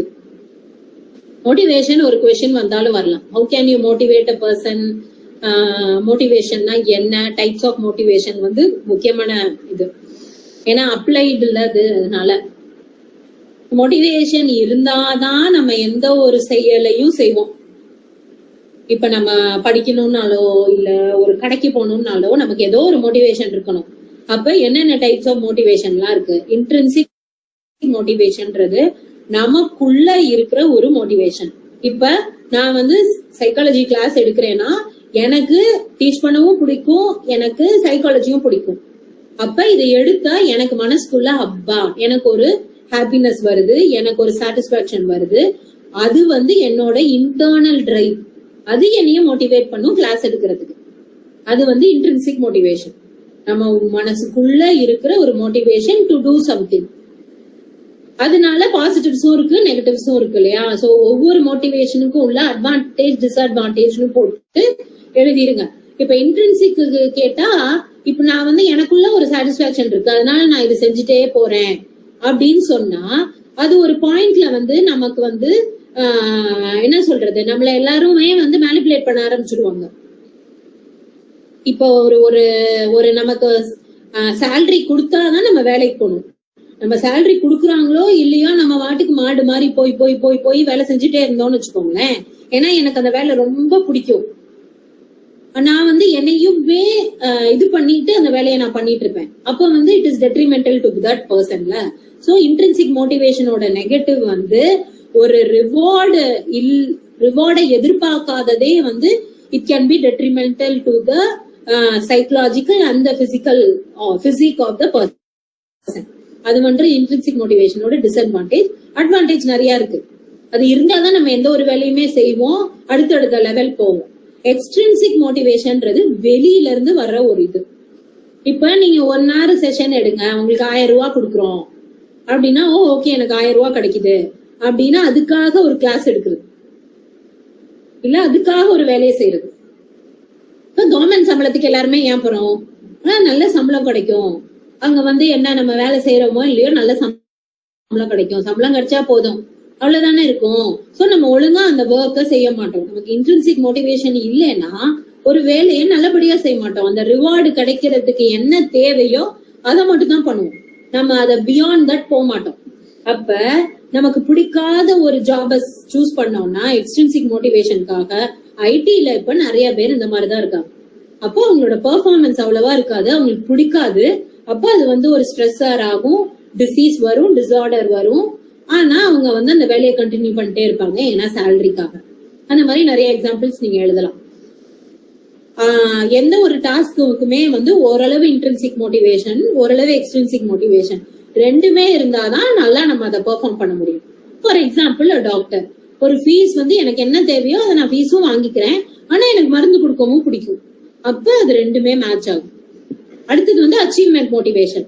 ஸோ நான் வந்து ஏதோ பேஷண்ட் பாக்குறேன், ஒரு 4 பேஷண்ட் பார்த்தா போதும், எனக்கு ஓரளவு இது வருது, எக்ஸ்ட்ரின்சிக்காவும் ஓகே இன்ட்ரின்சிக்காவும் ஓகே, நான் எனக்கு இது போதும் அப்படின்னு இருந்தா இருக்க மாட்டோம்.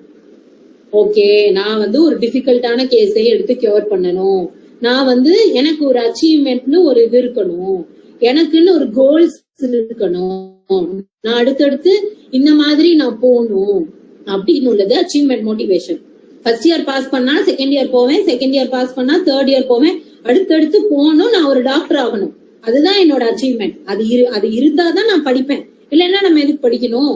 அது வந்து அச்சீவ்மெண்ட், ஒரு விஷயத்தை அச்சீவ் பண்றதுக்காக பண்றது.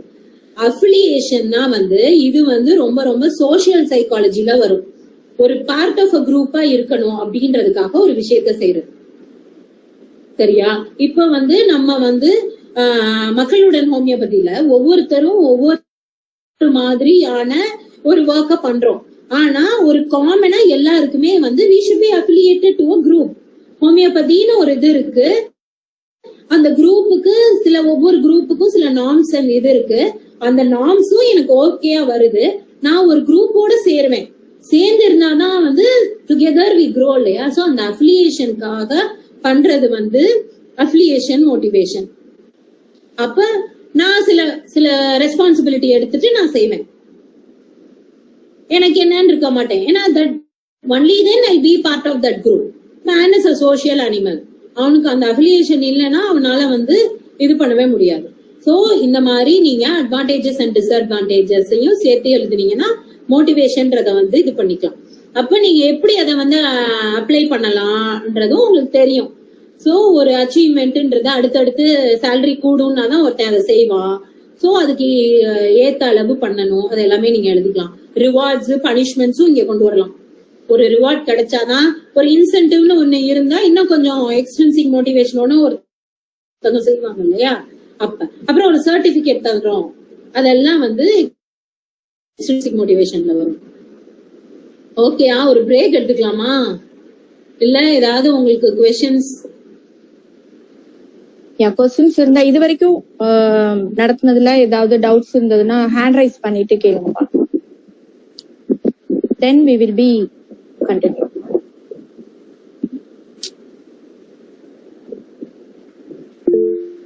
மேம் இதுல வந்து MCQs வந்து ஏதாச்சும் வருமா ma'am?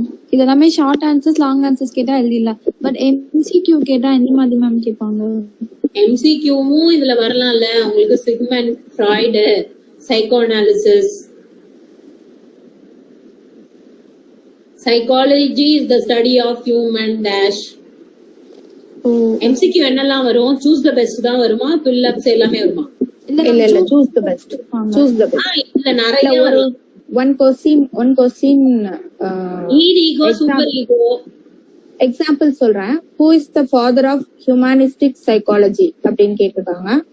William James, Johns B Watson, Abraham Harold Maslow, wanted. 4 answer கொடுத்திருக்காங்க. who is the father of humanistic psychology? அப்புறம் இன்னொரு கொஸ்டின் வந்து which part of the brain is responsible for sexual behavior? நான் உனக்கு வாட்ஸ்அப்ல சென்ட் பண்ணிருக்கேன் ஷெர்மா அந்த கொஸ்டின் பேப்பர். நான் வேணா அதுக்கு ஆன்சர்ஸ் அனுப்புறேன். லிம்பிக் சிஸ்டம் தான மேம்? என்னமா லிம்பிக் சிஸ்டம் தான மேம்? அதுக்கா? ஆமா, அதுல என்ன இதுங்க, அது 4 சாய்ஸ் என்னன்னு சொல்றேன். இன்னொரு கொஸ்டின் வந்து physiological psychology is a branch of applied, pure, clinical, all of the above.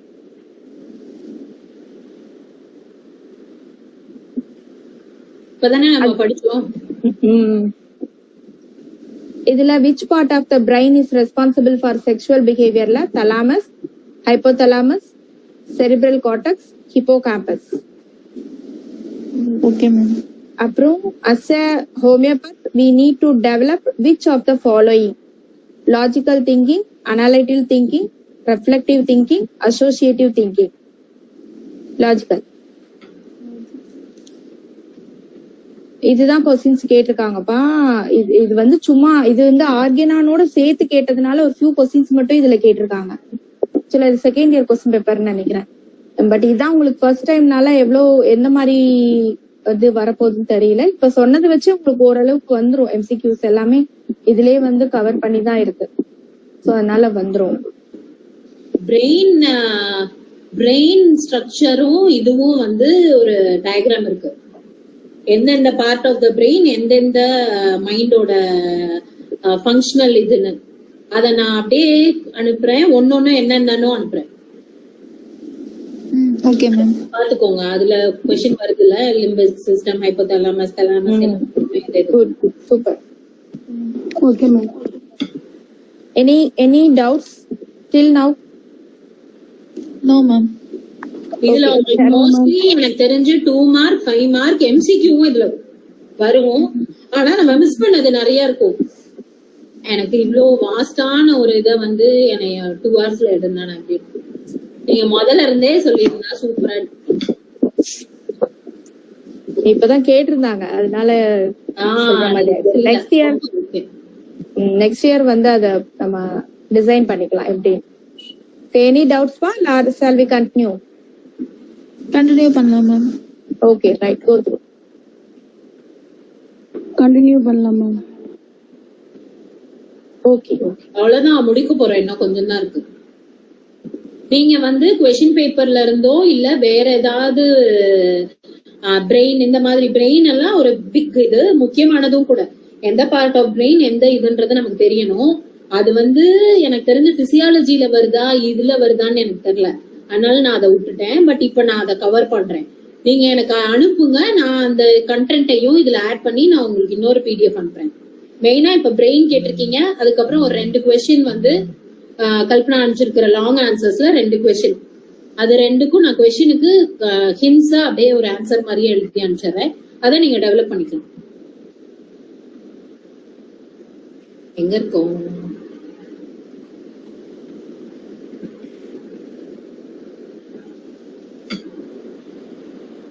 அவங்க அன்சியா பானு மட்டும் தான் பேசுறாங்க, மிச்சவங்களுக்கு எல்லாம் ஓகேயா? Okay ma'am. ஓகே, ஏதோ புரிஞ்ச மாதிரியும் இருக்கு, புரியாத மாதிரியும் இருக்கு. நான் அதனாலதான் இந்த பேஜஸ் பிரிண்ட் அவுட் வேணா எடுத்துக்கோங்க. இந்த 10 பேஜ படிச்சீங்கனாலே கிட்டத்தட்ட ஒரு 80% வந்துரும் நான் நினைக்கிறேன். பட் MCQ ஆன்சர் பண்ணணும்னா இன்னும் ப்ராப்பரா மேம் ஸ்கிரீன்ஷாட் எடுத்துருக்கோம் மேம். ஸ்கிரீன்ஷாட் வேணாமா? நான் PDF அனுப்பியிருக்கோம்ப்பா, வேர்டாவும் அனுப்பியிருக்கேன். நீங்க வேர்ட் டாக்குமெண்ட்ல இருக்கு. ஓகே மேம், நீங்க அதை டவுன்லோட் பண்ணிக்கோங்க. ஆனா கொஞ்சம் MCQ கேக்குறப்ப வந்து பிரசன்ஸ் ஆஃப் மைண்ட் வச்சு இதுல நீங்க ரிலேட் பண்ணி கோரிலேட் பண்ணி ஆன்சர் பண்ற மாதிரி தான் இருக்கும். அதுக்கு மேல கேக்குறது தான் கொஞ்சம் டஃபா இருக்கும். ஒரு 3-4 கொஸ்டின்ஸ் வேணா டஃபா இருக்கலாம். மற்றபடி இதுல இருக்கிறது மெயினா வர ஆரம்பிச்சிடும் ஃபுல்லாவே. ஏன்னா அந்த மாதிரி இதுதான் நான் கொடுத்திருக்காங்க இப்ப டாக்டர் ஸ்ரீபகா. நீங்க ஹோமியோபதி அசோசியேட் பண்ணி எழுதுறதுக்கு எப்படி பண்ணணும்னு மட்டும் யோசிச்சுக்கோங்க. அது அந்த மாதிரிதான் கேட்பாங்க கண்டிப்பா. Personality and how does homeopathic case taking or ஹோமியோபதிக்கா எப்படி பர்சனாலிட்டியை நம்ம இது பண்ணுவோம் அப்படின்றது. நீங்க அதையும் சேர்த்து ஒரு பர்சனாலிட்டிக்கும் வந்து ஹனிமன் வந்து இது இவங்க இப்படிதான் அப்படின்னு தெரியாமயே மெடிசன் சொல்லியிருக்காருல, அந்த மாதிரி எல்லாம் வச்சு ஃப்ராய்ட் சொன்ன ஒவ்வொரு ஸ்டேஜும் வச்சு அந்த மாதிரியும் சேர்த்தீங்கன்னா உங்களுக்கு வந்துடும். 210ல இருந்து 230 வரைக்கும் இருக்க அப்பாரிசன்ஸ் எல்லாமும் நீங்க கோட் பண்ண மாதிரி தான் வரும். சோ அது கொஞ்சம் நீங்க பண்ணிக்கோங்க. மென்டல் டைப்ஸ் என்னென்ன இருக்கு, ஒவ்வொரு மென்டல் டைப்ஸ்க்கும் என்ன மாதிரி ட்ரீட்மெண்ட் பண்ணணும்னு சொல்லியிருக்காரு. அதே மாதிரி அது வந்து மென்டல் அண்ட் எமோஷனல் சிம்டம்ஸ் எப்படி நம்ம சாய்ஸ் ஆஃப் ரெமடிக்கு ஹெல்ப் பண்ணுன்றது அப்பாரிசம்ல சொல்லியிருக்காரு. சோ இது எல்லாமும் நீங்க வந்து நோட் பண்ணணும். நோட் பண்ணீங்க அப்படின்னா டாப் மார்க். நீங்க இமோஷன்ஸ வச்சுதான் பிஹேவியர் வருது அப்படின்றத நீங்க எடுத்துக்கணும். அப்ப வந்து ஒரு நக்ஸ்மோமிகா பர்சன் அவனோட இமோஷன் எப்படி இருக்கும், உள்ளுக்குள்ள அவன் வந்து போட்டு கொந்தளிப்பா இருப்பான், அப்ப அவன் அடிப்பான், அவனோட பிஹேவியர் வந்து அடிக்கிறது. இப்போ ஒரு டெரண்டுலா கிட் வந்து இதுவா வந்து இப்ப இன்னும் டெரண்டுலா கிட் வந்து அவங்க ஒரு சிங்கிள் பேரண்டா இருக்கலாம். அப்ப சிங்கிள் பேரண்டா இருந்தா அதுக்கு வந்து ஃபுல்லா நீட் எல்லாமே மீட் அவுட் ஆகாது. நீட்ஸ் மீட் அவுட் ஆகலைன்னா அடுத்தது வந்து அது ஒரு வயலண்ட் கிட்டா வரலாம். அந்த மாதிரி நீங்க இதையும் ஒரு 3 ஸ்டெப்பா போட்டு ஹனிமன் எப்படி சொல்லியிருக்காருன்றதையும் ஒரு 3 ஸ்டெப்பா போட்டீங்கன்னா அப்படியே நீங்க மேட்ச் பண்ணிக்கலாம். At the end of the session, I will tell some points according to Haniman. அதையும் ஆட் பண்ணிக்கோ. சரி, இப்ப shall we continue the நம்ம லூடி ஷெப்பர்ட்ல அந்த 4 இதுவும் படிச்சோம்ல, சாங்வைன், கொலரிக், பிளெக்மேட்டிக், அது அப்படியே ரிலேட் ஆகுது. பிளெக்மேட்டிக் இன்னொன்னு. சோ அந்த 4க்கும் உள்ள படிச்சுக்கோங்க. தெரியலன்னா லூடி ஷெப்பர்ட்ல சூப்பரா போட்டிருக்காங்க. வேற எந்த புக்லயும் நான் இவ்ளோ இன்டெப்தா பாக்கல. சோ நீங்க அதுல உள்ள அந்த 4 தான் ஹனிமேனோடது. அத நீங்க அப்படியே இதுல ரிலேட் பண்ணிடலாம். அப்ப ஒன்னொன்னுக்கும் இப்ப பாஸ்பரஸ் வந்து இப்படி இருக்காங்கன்னா அவங்களோட டெவலப்மெண்டல் இது வந்து இப்படி இருந்திருக்கும் அப்படின்னு கொண்டு வந்துடலாம். ஓகே, பர்சனாலிட்டின்றது வந்து அவுட்வர்ட்லி ரிஃப்ளெக்டட் பிக்சர் மட்டும் கிடையாது, இன்டர்னலா நமக்கு நடக்கிற எல்லா ப்ராசஸும் சேர்ந்துதான் personality. So personality is a blend of behavioural வெளியில வர்றது and thought patterns that are relatively stable over time. அதுதான் ரொம்ப முக்கியம். ஒரு பர்சன் வந்து சில்லி ஹாட், சோ ஒரு கோல்டு அட்மாஸ்பியர் வந்துச்சுன்னா இவங்க இப்படிதான் ரியாக்ட் பண்ணுவாங்க. அவங்களுக்கு குளிரும், அவங்களுக்கு ஏசிய வந்து 27ல வச்சாதான் பெட்டர், அவங்களுக்கு ரொம்ப குளிரும் இல்லாட்டி அப்படின்னா அது வந்து ஒரு பர்சனாலிட்டி ட்ரெயிட் அவங்களுக்கு. அதே மாதிரி இவங்கள்ட்ட போய் ஏதோ ஒரு விஷயத்த சொன்னா இத கரெக்டா பண்ணலைன்னா அர்சனிக்கம் ஆல்பம் ஃபெஸ்டிடியஸா தான் இருப்பாங்க. இந்த கேலண்டர் வந்து இப்படி கரெக்டா மாட்டி தான் இருக்கணும் அவங்களுக்கு. அப்ப அது வந்து ஒரு பர்சனாலிட்டி ட்ரெயிட். அவங்க கரெக்டா இல்லைன்னா கோபமாவோ இல்ல அதை கரெக்ட் பண்ணுவாங்க அப்படின்றது ஒரு காமன் ரெஸ்பான்ஸ் அவங்களுக்கு. அந்த மாதிரி சேம் ரெஸ்பான்ஸ் பேட்டர்ன் வர்றதுதான் அவங்களோட பர்சனாலிட்டி ஃபீச்சர். டெஃபினிஷன்ஸ் எல்லாமே வந்து நீங்க உங்களோட புக்ல இருந்து கொஞ்சம் படிச்சுக்கோங்க. சோ பர்சனாலிட்டி வந்து நம்மளோட டெவலப்மெண்டல் பேட்டர்ன்ல இருந்து வரும். நம்ம மதரோட ஊம்ல இருந்து it will start growing, not outward, வெளியில வந்ததுக்கு அப்புறம் கிடையாது. நம்ம வந்து என்னைக்கு வந்து அந்த ஜைகோட் ஃபார்ம் ஆகுதோ அன்னையில இருந்து பர்சனாலிட்டி வந்து வந்துகிட்டே இருக்கும். அதுதான் வந்து ஃப்ராய்ட்ல இருந்து எல்லாருமே சொல்றது. இன்னும் போனா சைக்கோ தெரப்பில வந்து சிசேரியன் பர்த்துக்கும் நார்மல் டெலிவரிக்கும் வேக்யூம் எக்ஸ்ட்ராக்ஷனுக்கும் பர்சனாலிட்டி ஃபீச்சர்ஸ் இந்த மாதிரிதான் இருக்கும் அப்படின்ற மாதிரியே அவங்க சொல்றாங்க. ஏன்னா ஒரு ஸ்ட்ரகிள் பண்ணி பிறக்கிற குழந்தையோட பர்சனாலிட்டி வந்து நிறைய ஸ்ட்ரகிள்ஸ ஓரளவு தாங்கிக்க கூடியதா இருக்கும்.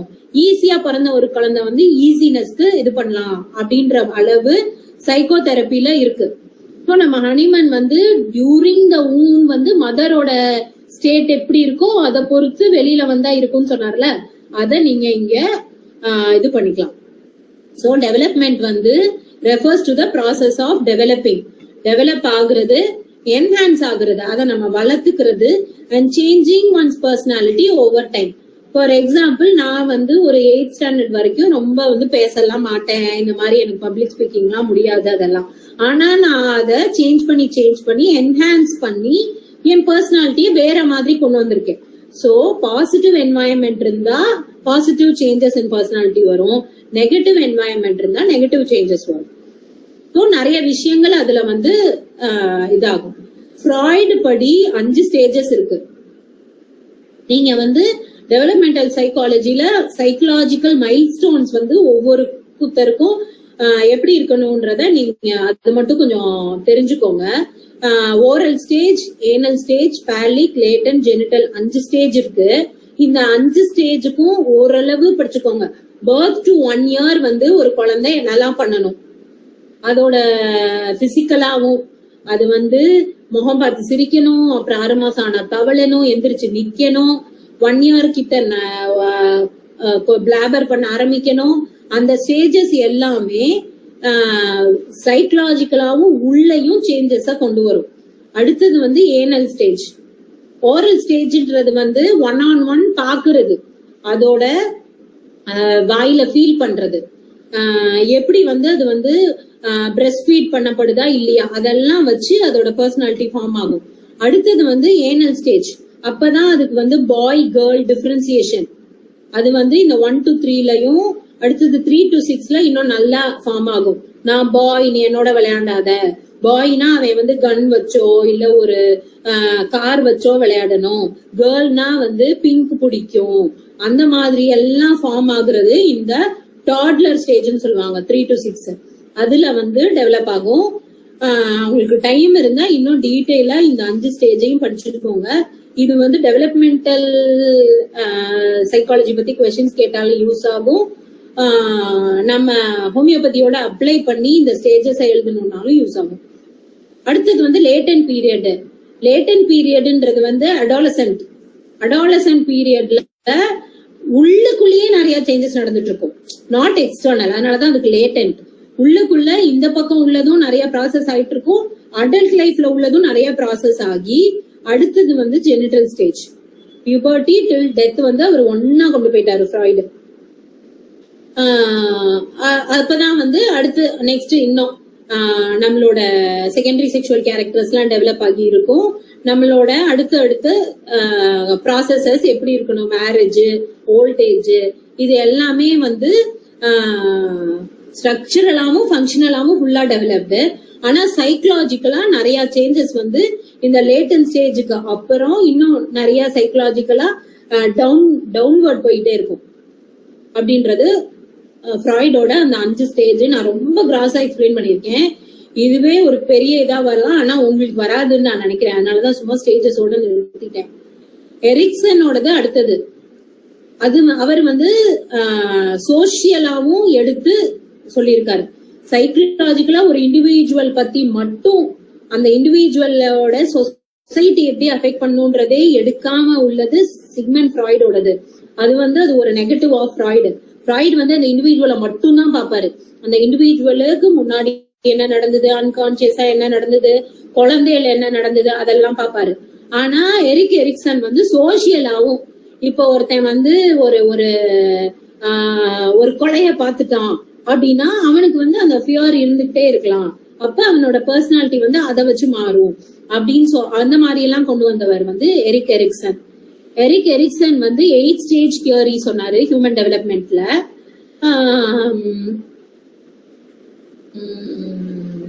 சோசியல் ரிலேஷன்ஷிப்ஸ் தான் நம்ம சொல்லிட்டோம். சோ அதே தான் இன்னும் கொஞ்சம் டீடைல்டா அவர் எக்ஸ்பிளைன் பண்றாரு. ஃபர்ஸ்ட் வந்து பர்த் டு 1 இயர் வந்து trust versus mistrust. So trust எப்போ ஒரு குழந்தைக்கு டெவலப் ஆகும்னா அது அதோட நீட்ஸ் எல்லாமே எனக்கு காலைல எந்திரிச்சா என்னை குளிப்பாட்டி என்னோட பிசிக்கல் இது எல்லாமே வந்து எனக்கு வந்து கரெக்டா இதாயிட்டே வந்துச்சுன்னு வச்சுக்கோயேன். அப்ப வந்து ட்ரஸ்ட்ஃபுல்லா அந்த குழந்தை வந்து டெவலப் ஆகும். அதோட பேசி அது ஒரு ஹாப்பியா வச்சிருந்து இது பண்ணா அட்டென்ஷனே இல்லாம ஒரு குழந்தை சுசு போயிருது ஒரு 3 மாசத்துல, அதுக்கு அட்டென்ஷனே இல்லாம ஒரு டயப்பர் சேஞ்சே பண்ணாம விட்டுறாங்க. அந்த மாதிரி இல்ல, அதுக்கு வந்து பாலுக்கு ரொம்ப அழுத அப்புறம் தான் அதுக்கு ஒண்ணு கிடைக்குதுன்னா அந்த மாதிரியான விஷயங்கள் ஸ்டிமுலஸே இல்லைன்னா மிஸ்ட்ரஸ்ட் வந்து அதோட பிரெயின்லயும் மைண்ட்லயும் டெவலப் ஆகும் ஓரளவு. அடுத்தது வந்து இப்ப ட்ரஸ்டோட வர்ற குழந்தை வந்து ஆட்டோனமஸா இருக்கும். அடுத்தடுத்த ஸ்டேஜுக்கு அது மூவ் ஆகும் 1 to 2 இயர்ஸ்ல. இல்லைன்னா ஷேம் அண்ட் டவுட்டோட இருக்கும். ஏன்னா பேரண்ட்ஸும் அந்த மாதிரி தானே இருப்பாங்க. ஒரு உடனே போய் அட்டென்டிவா அந்த குழந்தைக்கு எல்லாமே அட்டென்ட் பண்ற பேரண்ட்ஸ் வந்து அவங்களுக்கு சைக்கலாஜிக்கலா எந்த இஷ்யூவும் இல்ல. அட்டென்ட் பண்ணாமே இருக்க வீட்டுல ஒண்ணு காசு இல்லாம இருக்கலாம், இல்ல ஹஸ்பண்ட் அண்ட் ஒய்ஃப் சண்டையா இருக்கலாம், இல்ல அந்த மாதிரி நிறைய பிரச்சனை இருக்கிறதுனால தானே வருது. அந்த மாதிரியான ஒரு பேரண்டல் இதுல வர்றதுக்கு வந்து ஷேம் அண்ட் டவுட் நிறைய இருக்கும். அடுத்தது இனிஷியேட்டிவ் வெர்சஸ் கில்ட். சோ இந்த மாதிரி ஒரு நெகட்டிவ் என்வாயன்மெண்ட்ல இருந்தா 3 to 5 இயர் ஓல்டுல தான் அந்த பர்சனாலிட்டி இன்னும் கிளியரா டிஃபைன் ஆகுற ஒரு ஸ்டேஜ். 3 to 5 இயர் ஓல்டுல நம்ம கொடுக்குற ஹோமியோபதிக் ரெமெடி வந்து அவங்களோட பர்சனாலிட்டி ப்ராப்பரா ஃபார்ம் ஆகுறதுக்கும் ஹெல்ப் பண்ணும். இல்லைன்னா அது ஒரு கில்ட்டி சைல்டாவும் ஆகலாம். இல்லைன்னா ஒரு இனிஷியேட்டிவ் எடுத்து ஒரு பவர்ஃபுல்லா ஒரு பாசிட்டிவான ஒரு வைப்ரன்ஸோட இருக்கலாம். இண்டஸ்ட்ரினா வந்து ஆக்டிவா இருக்கிறது, இண்டஸ்ட்ரியஸ்னா தான் ஆக்டிவா இருக்கிறது. இல்லைன்னா இன்ஃபீரியாரிட்டி, அது வந்து 6 to 11 இயர் ஓல்டுல வரும். ஐடென்டிட்டி வந்து ரொம்ப முக்கியமான ஒரு விஷயம் இந்த எரிக்சனோடது. அந்த ஐடென்டிட்டி டெவலப்மெண்ட் தான் அடாலசன்ட் ஏஜ்ல வர்றது. நம்ம வந்து ஒரு குழந்தைக்கு நீ வந்து டாக்டரா தான் ஆகணும், இன்ஜினியரா தான் ஆகணும் அப்படின்னு நம்ம சொல்றது, இல்லைன்னா மேலா ஃபீமேலான்னு அவங்களுக்கு ஒரு கன்ஃபியூஷன் இருக்கும் சில பேருக்கு, டிரான்ஸ்ஜெண்டரா மாறுறது, இது எல்லாமே இந்த ஐடென்டிட்டி வர்சஸ் ரோல் கன்ஃபியூஷன் தான். நான் மேலா ஃபீமேலா, நான் கேர்ளா பாயா, இல்ல நான் வந்து என்னோட ஹார்மோனல் இதுபடி இன்கேஸ் உள்ள வந்து டெஸ்டோஸ்டிரான் ஜாஸ்தியா இருந்ததுன்னா அந்த மேல் கேரக்டரிஸ்டிக்ஸ் எல்லாம் நிறைய வர்றது, அது எல்லாமே இந்த அடாலசன்ட் 12 to 18 பீரியட்ல. ஐடென்டிட்டி பத்தி கேட்டாங்கன்னா இது ரொம்ப முக்கியமானது. இத நம்ம வந்து ஐடென்டிட்டின்னு கேட்டாலே நீங்க வந்து இது எல்லாமே எழுதலாம். எரிக்சனோடது செல்ஃப் ஐடென்டிட்டி ஃபார்ம் ஆகுற ஸ்டேஜ் இது அடாலசன்ட் டெவலப்மெண்ட்ல வரும். இது வந்து இவரோட எந்த ஸ்டேஜ்ன்றதையும் எழுதணும். இந்த latent period stage 4 of Sigmund ஃப்ராய்ட்ல இது வந்து டெவலப் ஆகுது. இது முன்னாடி இருக்கிற லேர்னிங் பிஹேவியர்ஸ் எல்லாத்த வச்சுமே வந்து அது வந்து ஃபார்ம் ஆகும். அது எல்லாமே இல்லைன்னா ரோல் கன்ஃபியூஷன் வரும், நம்மளோட ஐடென்டிட்டி வந்து கொலாப்ஸ் ஆகும். இன்டிமேசி வர்சஸ் ஐசோலேஷன், இது எல்லாமே கன்ஃபியூஷன்லயே இருந்தா 19 to 40 இயர்ஸ்ல அவங்க வந்து ஒரு நாட்ரமியூரா, ஒரு செப்பியாவா, ஒரு நெகட்டிவ் பர்சனாலிட்டி ஃபீச்சர்ஸோட வர்றதுக்கு நிறைய சான்சஸ் உண்டு. இல்ல ஒரு பல்செட்ல கூட சொல்லலாம், இன்டிமேசியை ரொம்ப விரும்புறவங்க வந்து ரொம்ப வந்து அந்த பேம்பர் பண்ணி இதாகி வந்த கிட் எப்படி இருக்கும் அந்த மாதிரிலாம். அப்புறம் அடுத்தது வந்து ஜென்ரேவிட்டி அண்ட் ஒவ்வொன்றுக்கும் வந்து ரீசன்ஸ் இருக்கு. ஸ்டாக்னேஷன்னா என்ன, சைக்கலாஜிக்கலா ஸ்டாக்னேஷன்னா என்ன சொல்றாருன்றது அது நம்ம உள்ள ரொம்ப போக வேணாம். சோ ஜீரியாட்ரிக்ஸ்னு கேட்டாலும் கேட்கலாம். ஜீரியாட்ரிக்ஸ்னா இந்த லாஸ்ட் 2 ஸ்டேஜ், ஃப்ராய்டோட கடைசி ஸ்டேஜ், அது எல்லாத்த பத்தியும் நீங்க எழுதிடலாம். ஜீரியாட்ரிக் சைக்காலஜி வந்து இப்ப ரொம்ப க்ரோயிங் ஃபீல்டு. அப்புறம் ஜீரியாட்ரிக்கா நம்ம என்ன மெடிசன்ஸ் கொடுக்குறோம், அந்த ஸ்டேஜ்ல நம்ம என்ன மாதிரியான டெக்னிக்ஸ் எல்லாம் ஃபாலோ பண்ணலாம், நான் பின்னாடி அதுவும் சொல்ல போறேன். சோ இது எல்லாத்தையும் சேர்த்து நீங்க எழுதிடலாம். அப்புறம் காக்னிட்டிவ் டெவலப்மெண்ட்லயும் வந்து பியாஜெட்டோடதும் ரொம்ப இம்பார்ட்டன்ட். பியாஜெட்டோட ஸ்டேஜ் ஆஃப் காக்னிட்டிவ் டெவலப்மெண்ட் இந்த நாளை வச்சுதான் வந்து நிறைய பீடியாட்ரிக் சைக்காலஜி வந்து வர்றது. சென்சரி மோட்டார் ஸ்டேஜ், சென்சரி மோட்டார்னா வெறும்னா கைய வச்சு இத வச்சு. அடுத்தது ப்ரீ ஆபரேஷனல், ஆபரேட்டிவ் கண்டிஷனிங் நம்ம படிச்சோம்ல. சோ அந்த லேர்னிங் ப்ராசஸ்ல இப்படிதான் இதுதான் அப்படின்னு அந்த செட் ரூல்ஸ், வேல்யூஸ், மாரல்ஸ் அது எல்லாமே ஃபார்ம் ஆகுறது வந்து இந்த ப்ரீ ஆபரேட்டிவ் ஸ்டேஜ்ல தான். அடுத்தது கான்கிரீட் ஆபரேஷனல் ஸ்டேஜ். ஓகே, நான் வந்து நான்வெஜ் சாப்பிடலாம், இல்ல நான் சாப்பிடக்கூடாது, எனக்கு அது வேண்டாம், அந்த மாதிரியான, இல்ல நான் வந்து டாக்டரா தான் ஆக போறேன், நான் வந்து கேர்ள் தான், பேசிக்ல இருந்து நான் வந்து எனக்கு வந்து இது பிடிக்கும் அப்படின்றதெல்லாம் வந்து பிடிக்குமா பிடிக்காதான்னு யோசிக்கிறது ப்ரீ ஆபரேஷனல். இது வந்து நீங்க மோல்டு பண்ணலாம், மாத்தி கொண்டு வரலாம். கான்கிரீட் ஆபரேஷனல்ல வந்து ஃபார்ம் ஆகிரும். அதுக்கப்புறம் நம்ம வந்து அதை மாத்தணும், அதுக்கு ஆப்போசிட்டா நடக்க வச்சோம்னா அதோட கான்சிக்வன்சஸ ஃபேஸ் பண்ணணும். கான்கிரீட் ஆயிருச்சு அவங்களோட மைண்ட்ல. ஃபார்மல் ஆபரேஷனல் ஸ்டேஜ்னா அதுக்கப்புறம் இதுதான் அப்படின்னு முடிவானதுக்கு அப்புறம் நடக்கக்கூடிய விஷயங்கள், அதுல வர்ற ப்ராப்ளம்ஸ், சேலஞ்சஸ் எல்லாம் எழுதணும். பர்சனாலிட்டின்னு கேட்கும் போது பர்சனாலிட்டி ட்ரெய்ட்ஸும் எழுதுங்க. அப்புறம் நம்ம ஹனிமேனோட இதுவும் எழுதுங்க. ஓபன்னஸ், கான்சென்சியஸ்னஸ், எக்ஸ்ட்ராவர்ஷன், அக்ரியபிள், நியூரோட்டிசம், இது எல்லாமே நம்ம படிச்சிருப்போம் இல்லையா. அப்புறம் ஸ்ட்ரெஸ் வந்து எவ்வளவு கேட்கறாங்கன்னு எனக்கு தெரியல. ஸ்ட்ரெஸ் கேட்டா ஸ்ட்ரெஸ் மேனேஜ்மெண்ட்டும் எழுதுங்க. Stress is the bodies response to changes, நிறைய சேஞ்சஸ். ஒருத்தருக்கும் அது வந்து ஒவ்வொரு மாதிரி வேரி ஆகும். யூ ஸ்ட்ரெஸ்ஸும் இருக்கு, டிஸ்ட்ரெஸ்ஸும் இருக்கு. யூ ஸ்ட்ரெஸ் வந்து தேவை, ஸ்ட்ரெஸ்ஸே இல்லைன்னா நம்மளால வந்து உயிர் வாழ முடியாது. நம்மளோட பிசியலாஜிக்கல் ப்ராசஸஸ் எல்லாமே ஒரு யூ ஸ்ட்ரெஸ் இருந்தாதான் நடக்கும். நமக்கு வந்து என்ன சொல்றது, ஒரு ஃபைட் ஆர் ஃபிளைட் ரியாக்ஷனை இங்க நம்ம கொண்டு வரணும். நம்ம ஹியூமன்ஸ் வந்து ஆதி காலத்துல ஒரு இதா இருந்தப்ப நம்மளோட பசின்றது ஒரு ஸ்ட்ரெஸ்ஸர். ஓரளவு பசி இருந்தாதான் அவன் வேட்டையாடுவான், போவான், ஒரு பொருளை ஈட்டுவான், கொண்டு வந்து அதை வந்து நமக்கு வந்து சாப்பிடுவான். ஒரு புலி வந்தாதான் அவன் ஒண்ணு ஃபைட் பண்ணுவான், இல்லைன்னா அங்க இருந்து ஓடுவான். ரெண்டுல ஏதோ ஒண்ணு நடந்தாதான் பிசியலாஜிக்கலா நமக்கு வந்து நம்மளோட ஹார்ட் ஃபங்க்ஷன் நார்மலா இருக்கும், நம்மளோட லங் ஃபங்க்ஷன் நார்மலா இருக்கும், பிரெயின் ஃபங்க்ஷன் நார்மலா இருக்கும். ஸ்ட்ரெஸ்ஸே இல்ல, யூ ஸ்ட்ரெஸ்ஸே இல்ல, நமக்கு எதுவுமே இல்லைன்னா நம்ம எதுவுமே செய்ய மாட்டோம். நமக்கு ஏதோ ஒரு அடுத்து ஒரு விஷயம் இருந்தாதான் நம்ம வந்து ஒரு வேலையை நடத்துவோம். பிசியலாஜிக்கலாவும் அந்த மாதிரிதான், சைக்கலாஜிக்கலாவும் அந்த மாதிரிதான். அதுதான் யூ ஸ்ட்ரெஸ். அதுவே ஒரு எல்லையை மீறி போகும்போது அது வந்து டிஸ்ட்ரெஸ். அந்த டிஸ்ட்ரெஸ்ன்ற வேர்டை தான் இப்ப நம்ம எல்லாருமே ஸ்ட்ரெஸ்ன்னு யூஸ் பண்ண ஆரம்பிச்சிட்டோம். டிஸ்ட்ரெஸ்ன்றதுதான் அதுக்கு கரெக்டானது. அது வந்து person to person, environment, cultural, என்னென்ன விதமாலாம் அது மாறுமோ அது பூராத்தையும் நீங்க எழுதிருங்க.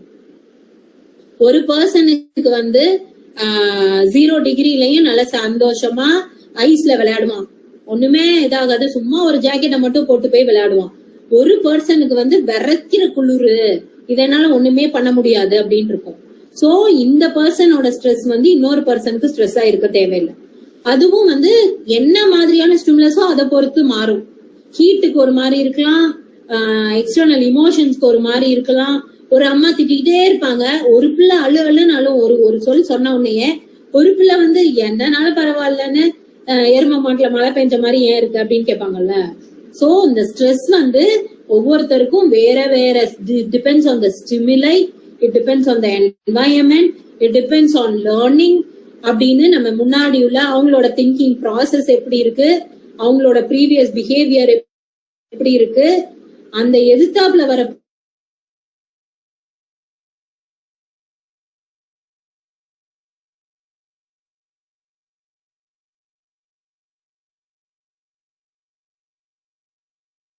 பேக் பெயின் வரும். அது அப்புறம் மேனேஜ்மெண்ட்டுக்கு நான் சும்மா பேர் மட்டும் இந்த 10 15 போட்டதை போட்டிருக்கேன். இது எல்லாத்த பத்தியும் நீங்க எழுதிடலாம், நான் இதை எக்ஸ்பிளைன் பண்ண போறதே இல்ல. ஸ்ட்ரெஸ் வந்து எப்படி வரும் அப்படின்னா, என்னடா நீ வேற ஹோம்ஒர்க் பண்ணுடா. ஸ்ட்ரெஸ், ஒரு ஸ்ட்ரெஸ்ஸர் வருது அப்படின்னா நம்ம வந்து 4 விதமா அதுக்கு வந்து இது பண்ணலாம். ஒண்ணு அவாய்ட் பண்ணலாம், இல்ல அதை ஆல்டர் பண்ணலாம். குளிரா இருக்கு அப்படின்னா நான் வந்து ஒரு 2 ஸ்வெட்டரை போட்டு என்னைய வந்து காப்பாத்திப்பேன். அடாப்ட் ஆயிக்கலாம். ஓகே, நான் வந்து இந்த டெம்பரேச்சர்ல தான் ஒரு 2-3 இயர்ஸ் 5 இயர்ஸ் இல்ல இனிமே இருக்க போறேன், அப்ப I should adapt to what I should do அப்படின்றத நம்ம அடாப்ட் ஆயிக்கலாம். இல்ல வந்து என் ஹஸ்பண்ட் வந்து எப்ப பாரு திட்டிக்கிட்டே தான் இருப்பாரு, நான் வந்து என் மைண்ட கிளியரா வச்சுக்கிறேன் அப்படின்னு அடாப்ட் ஆயிக்கலாம். இல்லைன்னா அடாப்ட்னா அதுக்கு ஏத்த மாதிரி இப்படி பண்ணிக்குவோம்ப்பா, நம்ம பிசியாலஜியை நம்மளே பாத்திக்குவோம் அப்படின்றது. இல்லைன்னா அக்செப்ட் பண்ணிக்கலாம். இதுதான் அந்த அக்செப்டன்ஸ். என் ஹஸ்பண்ட் திட்டிகிட்டே தான் இருப்பாரு, நான் அதை அக்செப்ட் பண்ணிக்கிறேன், என்னோட ரியாக்ஷன்ஸை நான் இந்த மாதிரி வச்சுக்கிறேன் அப்படின்னு இருந்தா இந்த 4 விதமா நம்ம அதை இது பண்ணிக்கலாம். நம்ம எந்த லெவல்ல பண்றோமோ அதை பொறுத்து ரெஸ்பான்ஸ் பேட்டர்னை வச்சும் நம்மளோட கம்யூனிகேஷன் அடுத்தடுத்து போயிட்டே இருக்கும். ஸோ டெவலப்மெண்டல் சைக்காலஜி ரிலேட்டடா கேட்டாலே நீங்க அந்த பியாஜெட்ஸ் டெவலப்மெண்ட், ஃப்ராய்டியன் இது அதெல்லாம் தான் தியரிஸ் இன் டெவலப்மெண்டல் சைக்காலஜி வந்து எழுதணும். டெவலப்மெண்டல் சைக்காலஜி, சைக்கலாஜிக்கல் டெவலப்மெண்ட், ஒரே இதை திரும்ப எழுதிருக்கேன். Okay, development of the human beings, cognition, emotion, intellect, social capabilities, functioning from infancy to old age. So டெவலப்மெண்ட்னா நம்ம எப்பயுமே வந்து அந்த ஒரு மைல் ஸ்டோன்ஸ் எல்லாம் ரீச் ஆனா நம்ம அதை விட்டுருவோம், அப்படி கிடையாது. டெத் வரைக்கும் டெவலப்மெண்ட் இருக்கு. அத வந்து நீங்க எக்ஸ்பிளைன் பண்ணணும். டெவலப்மெண்டல் சைக்காலஜிய நீ வந்து எப்படி அப்ளைடா எப்படி யூஸ் பண்ணுவ அப்படின்றத வந்து இது பூரா தான் அதுக்கு இந்த பாயிண்ட்ஸை பத்தி எழுதணும். காக்னிட்டிவ் டெவலப்மெண்ட் வந்து எப்படி இருக்கும், அதை ஹோமியோபதி எப்படி இது பண்ணலாம், சேலஞ்சஸ், லேர்னிங் டிசபிலிட்டிஸ், அதுல ஹோமியோபதிக்கு என்ன இருக்கு, இமோஷனல் டெவலப்மெண்ட், இது எல்லாத்தையும் நீங்க எழுதிருவீங்க, நான் வாசிச்சு விட வேண்டாம். அப்புறம் டெவலப்மெண்டல் சைக்காலஜின்னு கேட்டா கண்டிப்பா மைல் ஸ்டோன்ஸை பத்தி எழுதுங்க. பிசிக்கலா என்ன மைல் ஸ்டோன்ஸ் இருக்கோ அதுதான். நம்ம வந்து எந்திரிச்சு நிக்கிறது, நடக்கிறது, பேசுறது, சென்டென்ஸ் பேசுறது, அதுக்கப்புறம் அடாலசென்ட்னா வந்து செகண்டரி செக்ஷுவல் கேரக்டர்ஸ், அது எல்லாமே பிசிக்கல் பிசியலாஜிக்கல். காக்னிட்டிவ் ஆனா திங்கிங் ப்ராசஸ், அதுக்கப்புறம் learning, memory.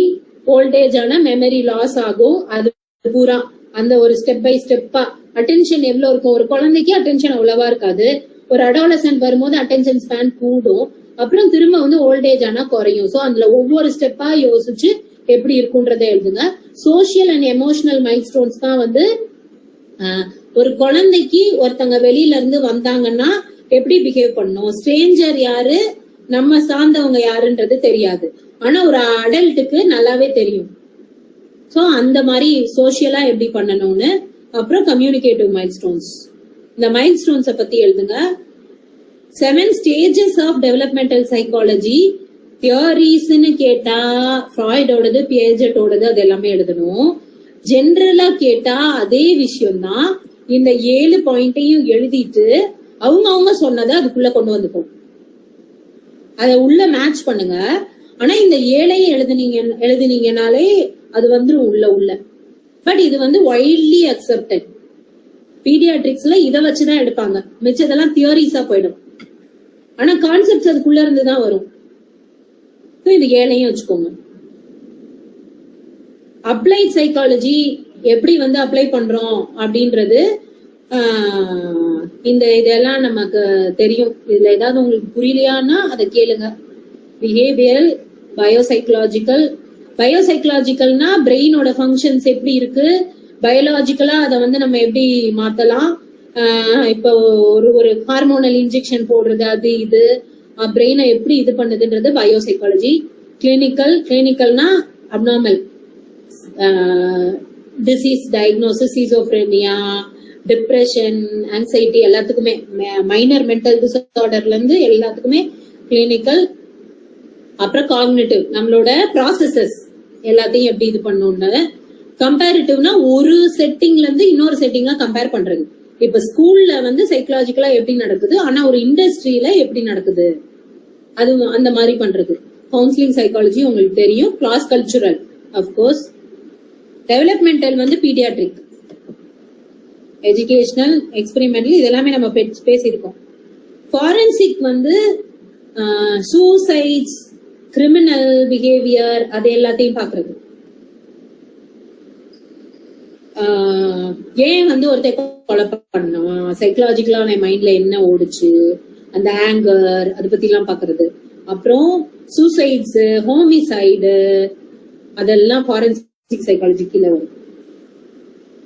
Health, industrial or organisational, personality, school, social, sports, அவ்வளவுதான். ஏதாவது மிஸ்டேக் இருந்தேன்னா அனுப்பிச்சுங்க. ஏதாவது क्वेश्चन இருந்தா கேளுங்க. क्वेश्चंस இருந்தா கேளுங்கப்பா.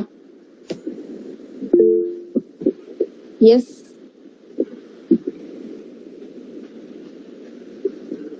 ரிகோட் ஒன். கேளுங்க, क्वेश्चंस கேளுங்க. You ask.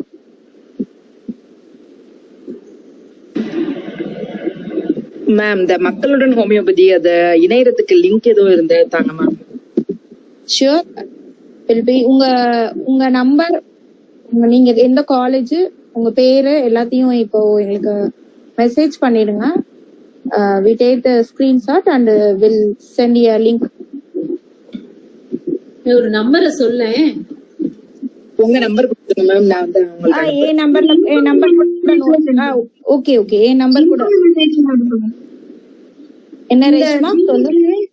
ஜிமீட்ல இன்கால் மெசேஜ்ல வந்து போட சொல்லுங்க மேம். உங்க number ma'am. Kalpana ma'am number. நீ நம்பர் சொல்லுமா, நான் டைப் பண்றேன். 87 87 54 54 78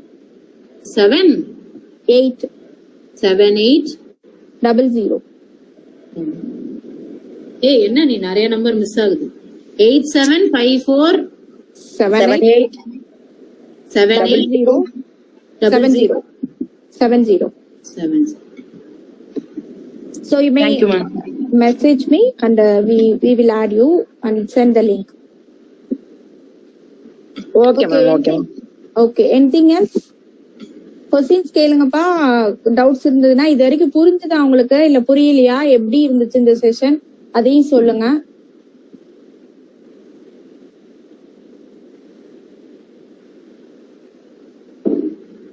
நான் அப்புறம் 1 by 1 கேட்க ஆரம்பிச்சுற மாதிரி ஆயிடும். அது ரொம்ப அப்புறம் ஏதோ. மேம், செக்ஷன் வந்து ரொம்ப கிளியரா, ரொம்ப சூப்பரா இருந்துச்சு. ஓகே, மிக்க நன்றி. ரொம்ப நல்லா இருந்துச்சு. Thank you so much. Yes, வேற யாராவது சொல்லுங்கப்பா.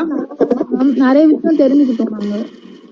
MCQ, short answer, long answer எந்த மாதிரி கேட்பாங்க, சப்போஸ் கேட்டாலும் எப்படி எழுதலாம். இது சைக்காலஜினா இப்போ மெத்ராமிக்க கோலேட் பண்ணி எழுதலாம், அந்த அபாரிசம் கோலேட் பண்ணி எழுதலாம். இப்போ ஓரளவுக்கு ஐடியா இருக்கு, கேட்டா எழுதலாம். சரி, எப்படி அதே மாதிரி இப்போ திங்கிங் கேட்டாங்கன்னா திங்கிங் மட்டும் இல்ல, அதோட பர்சனாலிட்டி ஆட் பண்றது, அதெல்லாம் கொஞ்சம் தெரிஞ்சிருக்கு எப்படி எழுதணும்.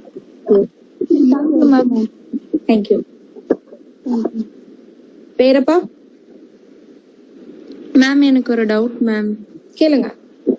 இப்போ சைக்காலஜில வந்துட்டு ஒரு கொஸ்டின்ஸ்க்கே வந்துட்டு 3 மூணு பர்சன்ஸோட கம்பேரிட்டிவ் பண்ணி எழுத சொன்னீங்களா மேம்? பட் ஆனா ஆர்கனான் சைக்காலஜி ரெண்டுத்துக்குமே 3 ஹவர்ஸ்ங்கும் போது எங்களுக்கு டைம் பத்தவே பத்தாது. ஏன்னா லாங் ஆன்சருக்கே நாங்க கொஞ்சம் யோசிச்சு தான் எழுதுற மாதிரி இருக்கும், ரிலேட் பண்ணி. அப்ப நம்மளோட ஓன் திங்கிங், நம்ம லேர்ன் பண்ணதெல்லாம் வச்சுதான் ஒரு எக்ஸாம்பிளா எழுதினாதான் அது ஒரு ப்ரெசன்டேஷனா இருக்கும், நீட்டா இருக்கும். அப்படிங்கும் போது நம்ம இத்தனையும் எழுதும் போது டைம் மேனேஜ்மெண்ட்க்கு கொஞ்சம் மட்டும் ஏதாச்சும் ஐடியா சொல்லிட்டாங்க மேம். நீங்க இப்ப எழுத போறது வந்து இப்போ ஒரு 3 கம்பேரிட்டிவ் 3 எழுதுறீங்க அப்படின்னா ஒவ்வொன்றுத்துக்கும் இவ்வளோ டைம் பிக்ஸ் பண்ணிக்கோ. இப்ப ஏபிசி இது 3ஐயும் கம்பேர் பண்றீங்க அப்படின்னா ஏக்கு இவ்வளோ டைம், பிக்கு இவ்வளோ டைம், சிக்கு இவ்வளோ டைம், இவ்வளோ இந்த மாதிரி ஒரு பிக்ஸ் பண்ணிட்டு நீங்க எழுதுங்க. இது உங்களுக்கு இது ஃபர்ஸ்ட் நீங்க எழுத போறீங்க. சைக்காலஜி வந்து நீங்க உங்க இயர் தான் ஃபர்ஸ்ட் 50 மார்க்ஸ்க்கு எழுத போறதே. சோ அதனால ஒரு ஐடியாவே இல்லாம இருக்கு இப்ப வரைக்குமே. இனி கொஸ்டின்ஸ் எப்படி கேக்குறாங்க அப்படின்றது இனிமேல் நான் கொஸ்டின்ஸ் பார்த்தாதான் வந்து சோ நெக்ஸ்ட் இயருக்கு வந்து நாங்க இன்னும் கொஞ்சம் டெவலப் பண்ணிக்க முடியும். டைம் மேனேஜ்மெண்ட் வந்து இந்த மாதிரி தான். ஈச் ஒரு 2-3 மினிட்ஸ் வச்சுக்கோங்க, இல்ல ஒரு 4 மினிட்ஸ் வச்சுக்கோங்க. அப்புறம் டிவைட் பண்ணி நீங்க பாட்டுக்கா எழுதிக்கிட்டே இருங்க. ஃபர்ஸ்ட் வந்து ஒரு 10 மார்க் 20 மார்க்ஸ் வருதோ? ஆமா, 10 மார்க்ஸ் தனியா வருது, இது தனியா வருதா? இல்ல அந்த கொஸ்டின் பேப்பர்ல தான் அந்த மாதிரி இருந்துச்சு. Okay sorry. உங்களுக்கு 10 மார்க்ஸ் 5 இல்ல 10 மார்க்ஸ் வந்து 5 எழுதுறீங்களா? Yes ma'am. 10 மார்க் வந்து 2 psychology 3 Organon ma'am. Okay, 2 psychology 3 Organon. Organon வந்து நீங்க யூஸ்வலி தரோவா தானே இருப்பீங்க. இப்போ உங்களுக்கு ரொம்ப ஒன்னும் அதிகமான போர்ஷன்ஸ் கிடையாது ஆர்கனான்ல. அன்னைக்கு நம்ம சொன்ன மாதிரி அஃபாரிசம்ஸ், ஹிஸ்டரி, அதாவது இன்ட்ரோடக்ஷன் சாப்டர், இது 2 தானே உங்களுடைய போர்ஷன்ஸ். சோ ஆர்கனான் வந்து நீங்க தரோவா இருப்பீங்க. ஃபர்ஸ்ட் ஆர்கனான பினிஷ் பண்ணிடுங்க. அந்த ஆர்கனான வந்து நீங்க எய்ம் பண்ற டைமுக்குள்ள பினிஷ் பண்ண பாருங்க, கொஞ்சம் ஃபாஸ்டா. அப்படின்னா உங்களுக்கு சைக்காலஜிக்கு ஓரளவுக்கு உங்களுக்கு வந்து டைம் கிடைக்கும். அப்ப நீங்க கொஞ்சம் யோசிச்சு எழுதுறதுக்கு அப்படின்றப்ப வந்து கொஞ்சம் லீனியன்டான டைம் உங்களுக்கு கிடைக்கும் கண்டிப்பா. அந்த மாதிரி மேனேஜ்மெண்ட் பண்ணிக்கோங்க. சின்ன அட்ஜஸ்ட்மெண்ட். ஒரு 5 கொஸ்டின் பாக்குறீங்க, 5ல வந்து எனக்கு 3 வந்து நல்லா தெரிஞ்சிருக்கு. ஓகே, ஷுட் டூ கடகடான்னு அதை வந்து ரைட் பண்ணி முடிச்சுட்டு நீங்க எய்ம் பண்ண டைமுக்குள்ள இந்த 3க்கும் ஒரு வந்து 20 மினிட்ஸ் நீங்க கொடுத்துருக்கீங்கன்னா மேக்ஸிமம் 15 மினிட்ஸ்க்குள்ள அதை முடிக்க பாருங்க. அந்த 5 மினிட்ஸ் வந்து இங்க கோட் பண்ணிக்கோங்க, சைக்காலஜிக்கு வந்து வச்சுக்கோங்க. அந்த மாதிரி வச்சுக்கிட்டீங்கன்னா உங்களால ஈஸியா மேனேஜ் பண்ண முடியும். எல்லாமே தெரியாத கொஸ்டினா டெஃபினட்டா வராது இல்லையா? ஏன்னா நம்ம படிச்சிருக்கோம், அதனால வராது கண்டிப்பா. சோ தெரிஞ்ச கொஸ்டின்ஸ்க்கு டைம் ஷார்ட் பண்ணிக்க. Okay ma'am, thank you ma'am. நீங்க இப்ப படிக்கிறீங்களா சைக்காலஜில, நீங்க மெயினா இப்ப நான் கொடுத்துருக்கிறத பிரிண்ட் அவுட் எடுத்துக்கோங்க. எடுத்துட்டு இன்னொரு சைட்ல இல்ல அங்க நடுவுலயே வந்து எக்ஸாம்பிள்ஸ் எழுதிக்கோங்க. நான் எக்ஸாம்பிள்ஸ் வந்து போடலான்னு பார்த்தேன், பட் ஒரே எக்ஸாம்பிள எல்லாத்துக்கும் கொடுக்க வேணாம். சோ ஒரு 10 ரெமெடி, இக்னேஷியாக்கு ஏதாவது ஒரு இதுக்கு எக்ஸ்பிளைன் பண்ணணும்.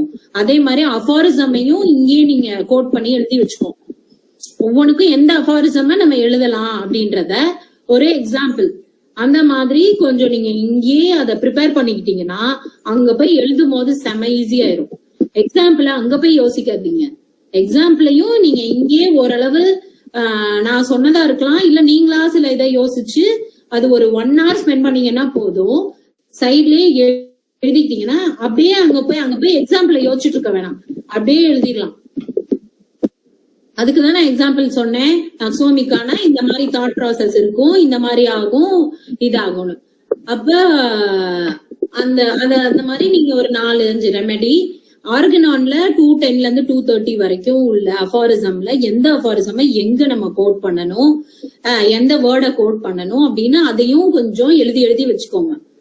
அப்ப இது ஒரு என்ன சொல்றது, ரெவியூ பண்ணிட்டு போனீங்கன்னா போதும், நல்லா எழுதிடும். ஆர்கனான் ஒரு ரேண்டமா ஒரு ஐடியா நான் கொடுக்குறேன் 210ல இருந்து 230 வரைக்கும். அதையும் நீங்க வந்து நோட் பண்ணிக்கோங்க. இந்த டவுட் செஷன் முடிஞ்சதுக்கு அப்புறம் நான் சொல்றேன். Okay ma'am. வேற ஏதாவது டவுட்ஸ் பா?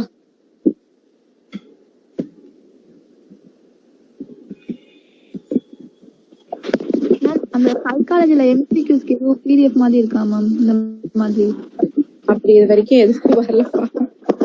அப்படி பார்த்தோம்னா நம்ம வந்து இதுதான் பாக்கணும், இந்த எம்சிட் எம்ஆர்பில இருக்க எம்சிட் தான் பாக்கணும். அந்த மாதிரிதான் வரும்.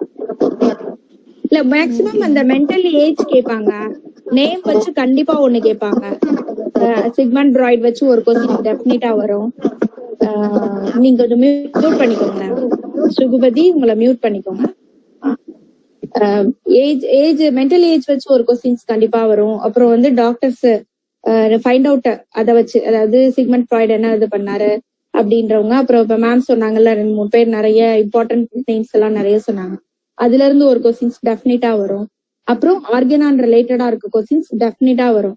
இது வந்து கிளாசிபிகேஷன் ஆஃப் டிசீஸ்லாம் ஒன் சைடட் டிசீஸ் 210ல இருந்து அபாரிசமே கேட்டாலும் கேட்பாங்க. 210ல இருந்து 230 வரைக்கும் அபாரிசம் நம்பர் அப்படின்றது கேட்பாங்க. அப்புறம் லூசிட் இன்டர்வல் வந்து எந்த அபாரிசம்ல கொடுத்துருக்காங்கன்னு கேட்பாங்க. லூசிட் இன்டர்வல்ல வந்து லூசிட் இன்டர்வலோட இம்பார்ட்டன்ஸ் என்னன்னு கேட்பாங்க. அப்புறம் வந்து ட்ரீட்மெண்ட் ஆஃப் மென்டல் டிசீஸ வந்து ஹனிமேன் வந்து எப்படி கொடுத்துருக்காரு அப்படின்னு கேட்பாங்க. அதையும் 4 டிவிஷன்ஸ்ல கொடுத்துருப்பாரு. ஒன்னு வந்து த்ரூவா வந்து அப்படியே அந்த சிம்டம்ஸ் டோட்டாலிட்டிக்கு ஏத்த மாதிரி கொடுக்கணும். இன்னொருத்துக்கு வந்து ஆன்டிசோரிக் ரெமெடிஸ் கொடுக்கணும். Without antipsoric remedies you didn't cure any psychology related mental diseases. So antipsoric remedies வந்து ரொம்ப ரொம்ப இம்பார்ட்டன்ட். அதையும் கொஸ்டின்ஸ் கேட்பாங்க, அதுல எம்சிக்யூஸ் வந்தாலும் வரும். அப்புறம் ஒரு டிசீஸ், ஒரு டைப் ஆஃப் மென்டல் டிசீஸ்க்கு மட்டும் ஆன்டிசோரிக் ரெமெடியும் ஆன்டிசிப்லிட்டிக் ரெமெடியும் கொடுக்கணும் அப்படின்னு சொல்லியிருப்பாரு. நான் அது சொல்றேன், எந்த அப்பாரிசம் சொல்றேன், அதை நோட் பண்ணிக்கோங்க. இந்த மாதிரி இதுலயும் வந்து உங்களுக்கு எம்சிக்யூஸ் வர்றதுக்கான சான்சஸ் நிறைய இருக்கு. அதனால 210 to 230 வரைக்கும் இருக்க அப்பாரிசம் வெண்டால படிங்க தயவுசெய்து. மத்த இதுலயும் உங்களுக்கு புரியறதுக்கான சான்சஸ் ரொம்ப கம்மி. அதனால தயவுசெய்து வெண்டா படிங்க. வெண்டால வந்து உங்களுக்கு ஈஸியா இருக்கும், சிம்பிளைஸ்ட் ஃபார்ம்ல இருக்கும்.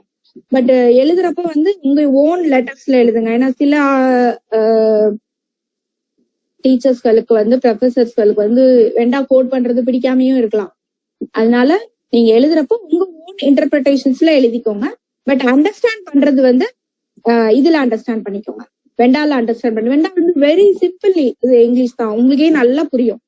அப்படி அதுல உங்களுக்கு புரியாம ஏதாவது இருந்ததுன்னா you may ask in groups எதுலயாவது போட்டு விடுங்க. நாங்க அதுக்குரிய ஆன்சர்ஸா வாய்ஸ் மெசேஜா போடுறோம், ஏதாவது ஒண்ணு பண்ணுவோம். சரிங்களா? அந்த மாதிரி பண்ணிக்கோங்க. இப்ப ஹனிமேன் வந்து இன்டெலெக்சுவல் அண்ட் எமோஷனல் கேரக்டர் அப்படின்ற வேர்டை வந்து எப்படி யூஸ் பண்ணிருக்காரு அப்படின்னா, personal traits that make up the patient mental temperament. அதை பொறுத்து அது எப்படி வரும் அப்படின்னா, behavioural traits, innate disposition, combination of genetic predisposition, acquired traits, அப்புறம் environmental conditions. இத பொறுத்து இந்த பிஹேவியர், இந்த innate dispositions, இந்த எமோஷனல் கேரக்டர், இன்டெலெக்சுவல், இது எல்லாமும் வந்து மாறுபடும் அப்படின்னு சொல்லியிருக்காரு. இப்ப கேரக்டர் அசெட்ஸ் ரூப்ரிக்ஸா என்னென்ன நம்ம மெட்டாமெடிக்கல்ல யூஸ் பண்றோம் அப்படின்னா, ரூட், குவாரல்சம், மேம் சொன்ன மாதிரி angry, passionate, irritable, mistrust, lively, இதெல்லாம் வந்து கேரக்டர் அசஸ்மெண்ட்காக இருக்க ரூப்ரிக்ஸ். அதுக்கப்புறம் சோ மென்டல் சிம்டம்ஸ் வந்து மேட் அப் ஆஃப் 2 types. ஒன்னு வந்து பை நேச்சுரல் கேரக்டர், இன்னொன்னு வந்து related to changes in the intellect and emotional disposition. இந்த இன்டெலெக்ட் எமோஷனல் டிஸ்போசிஷன் தான் எப்படி மாறும் அப்படின்றது தான் இப்ப நான் சொன்ன 3 character: genetic predisposition, acquired traits, environmental conditions. அவங்களை சுத்தி இருக்க என்விரான்மெண்டல், ஆக்குபேஷன் ஹசார்ட்ஸ், இந்த மாதிரி இதெல்லாம் வந்து அதை மாறுபடுத்தும். அதே மாதிரி இந்த வேர்ட் சைக்கி அப்படின்ற வேர்ட் வந்து எப்படி ஹனிமேன் வந்து இது பண்ணிருக்காரு அப்படின்னா, human consciousness or soul, spirit, emotional disposition. இதை பொறுத்து சோல், ஸ்பிரிட் வந்து கீஸ்ட்னு சொல்லியிருக்காரு, எமோஷனல் டிஸ்போசிஷன் வந்து கெமுட்னு சொல்லியிருக்காரு. இதுதான் அவரோட லாட்டின் வேர்டு. அப்புறம் இதெல்லாம் உங்களுக்கு வேணாம், மேபி டெலூஷன்ஸ் பத்தி கேட்டாலும் கேட்பாங்கன்னு நான் நினைக்கிறேன். ஏன்னா அது important chapter in our homeopathy materia medica. அப்புறம் சோல்க்கு வந்து என்னென்ன ரூப்ரிக் அப்படின்னா, religious, suicidal, moral decline, morality, injustice, இதெல்லாம் வந்து சோல்குரியது. அவாரிஸ், இதெல்லாம் ரூப்ரிக் வருமா உங்களுக்கு? மேபி வரலாம். நான் வந்து அவங்க போடுறப்ப வந்து ஏதாவது சேர்த்துக்கலாம் அப்படின்றதுக்காக தான். ஏன்னா அவங்களுக்கு இருக்கு ரெப்பர்டரியும் வந்து ஒரு எக்ஸாம்க்கு கிடையாது, பட் ஒரு கிளாஸஸா இருக்குன்னு நினைக்கிறேன். ஓ, ஓகே ஓகே. ஆமா. அப்புறம் வந்து இன்டெலெக்ட் வந்து லாஜிக், இன்டெலக்ட், டேலண்ட், இன்டெலிஜென்ஸ். இது 4 மூலமா நம்ம தெரிஞ்சுக்கிறோம். இது 4யுமே கண்ட்ரோல் பண்றது brain. Logic, intellect, talent, intelligence. அப்புறம் சூப்பர் சென்சிபிள்னா absent minded, forgetful, brain works a lot and weak, mentally disturbed, insane, feeble minded. இதெல்லாம் வந்து சூப்பர் சென்சிபிள், இன்விசிபிள். அப்புறம் இமோஷனலுக்கு வந்து இமோஷனலுக்கு நீங்க எழுதுவீங்க ஆன்சைட்டி, ஃபியர், இது எல்லாமே வந்து வரும்ல. ஒரி, வெக்ஸேஷன்ஸ், இது எல்லாமே அதுல போட்டுடலாம் உங்களுக்கு. இது சொல்லணும்னு நினைச்சேன். அடுத்து வந்து 210 to 230 அஃபாரிசம்ஸ்ல வந்து எது இம்பார்ட்டன்ட் நான் சொல்லிடுறேன், அதை மட்டும் கொஞ்சம் நோட் பண்ணிக்கோங்க. ஃபர்ஸ்ட் 210ல வந்து மென்டல் அண்ட் இமோஷனல் டிசீஸ்னா என்ன அப்படின்றத அவர் சொல்லியிருப்பாரு. ஸோ அதை வந்து அஃபாரிசம் கோட் பண்ணி, நம்பர் கோட் பண்ணி அதை நீங்க போட்டுக்கோங்க. அது வேண்டாலே படிங்க, வேற எதுலயும் படிக்க வேண்டாம். அதுக்கடுத்து வந்து சாய்ஸ் 211ல வந்து சாய்ஸ் ஆஃப் ரெமடிக்கு மென்டல் அண்ட் இமோஷனல் கேரக்டர் எப்படி ஹெல்ப் பண்ணும் அப்படின்னு சொல்லியிருப்பாரு. எல்லா மெடிசன்ஸ்லயுமே வந்து மென்டல் இமோஷனல் அல்டரேஷன்ஸ் இருக்கு அப்படின்றத 212ல சொல்லியிருப்பாரு.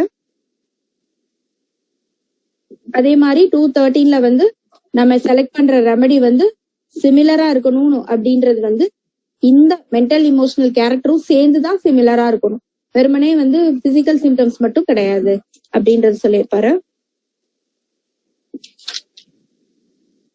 எப்படி ஒரு 214ல வந்து எப்படி மத்த அதர் டிசீசஸ் எல்லாம் நம்ம எப்படி எடுக்கிறோம், டோட்டாலிட்டி எடுக்கிறோமோ அதே மாதிரிதான் இதுக்கும் எடுக்கணும். மென்டல் டிசீஸ்க்கும் அதுக்கேத்த மாதிரிதான் கொடுக்கணும் அப்படின்னு சொல்லியிருப்பாரு. அதுக்கப்புறம் வந்து கிரானிக் டிசீஸ் டைப்ஸ் கொடுத்திருப்பாரு. டைப்ஸ் வந்து 215ல இருந்து 250, 260 ரெண்டுலயுமே வரும் டைப்ஸ். 217ல இருந்து how to treat the mental disease, 217, 218, 219, 220. இந்த அக்யூட் ஃபிளேர் அப் ஆஃப் சோரால தான் வந்து 2 ரெமெடி யூஸ் பண்ணணும். ஒன்னு ஆன்டிசோரிக், இன்னொன்னு ஆன்டி ஃபர்ஸ்ட் வந்து ஏசோரிக் யூஸ் பண்ணணும், அதுக்கப்புறம் ஆன்டி சோரிக் யூஸ் பண்ணணும், அதுக்கப்புறம் வந்து ஆன்டிசிப்ளிட்டிக் யூஸ் பண்ணணும். அது அஃபாரிசம் வந்து 221 அக்யூட் ஃபிளேர் அப் ஆஃப் சோரா, அது வந்து 221. அப்புறம் அதுக்குரிய எக்ஸ்பிளனேஷன்ஸ் மீதி ரெண்டும் 222, 223.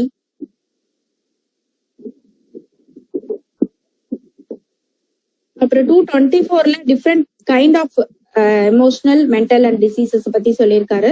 அதுல கொஞ்சம் டிஃபரன்சியேஷன் பாயிண்ட்டும் சொல்லியிருக்காரு. ரொம்ப இல்ல, கொஞ்சம் தான் அது.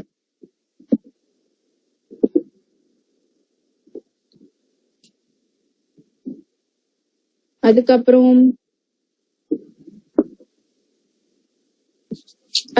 பிஹேவியரல் டுவர்ட்ஸ் பேஷண்ட்ஸ், அது வந்து நம்மளுக்கான பிஹேவியர். நம்ம வந்து ஒரு சைக்காலஜிக்கல் பேஷண்ட்ஸா இந்த 3 டைப் வராங்க இல்லையா, அதுல எப்படிலாம் வந்து நம்ம இருக்கணும், நம்ம பிஹேவியர் எப்படி இருக்கணும் அப்படின்றத 228ல சொல்லியிருப்பாரு. அதேதான் அடுத்தது 229. 230ல வந்து எப்படி வந்து ஒரு ஹோமியோபதிக் ட்ரீட்மெண்ட் வந்து ஒரு மென்டல் டிசார்டர்ஸை வந்து நல்லபடியா கியூர் பண்ணி கொடுக்குது அப்படின்றத 230ல வந்து சொல்லியிருப்பாங்க. இதுதான் வந்து இந்த அஃபாரிசம்ஸோட ஒரு அவுட்லைன். நீங்க இதுக்குள்ளார கொஞ்சம் படிச்சு இன்னும் கொஞ்சம் தெரிஞ்சு வச்சுக்கோங்க. அதை கோட் பண்ணுங்க. கோட் பண்ணிட்டீங்கன்னா உங்களுக்கு பிரச்சனையே இருக்காது. இதுல இருந்து கண்டிப்பா ஒரு 2 MCQs ஆகுது டெஃபினட்டா வந்துடும், ஷியோர். லூசிட் இன்டர்வல் வந்து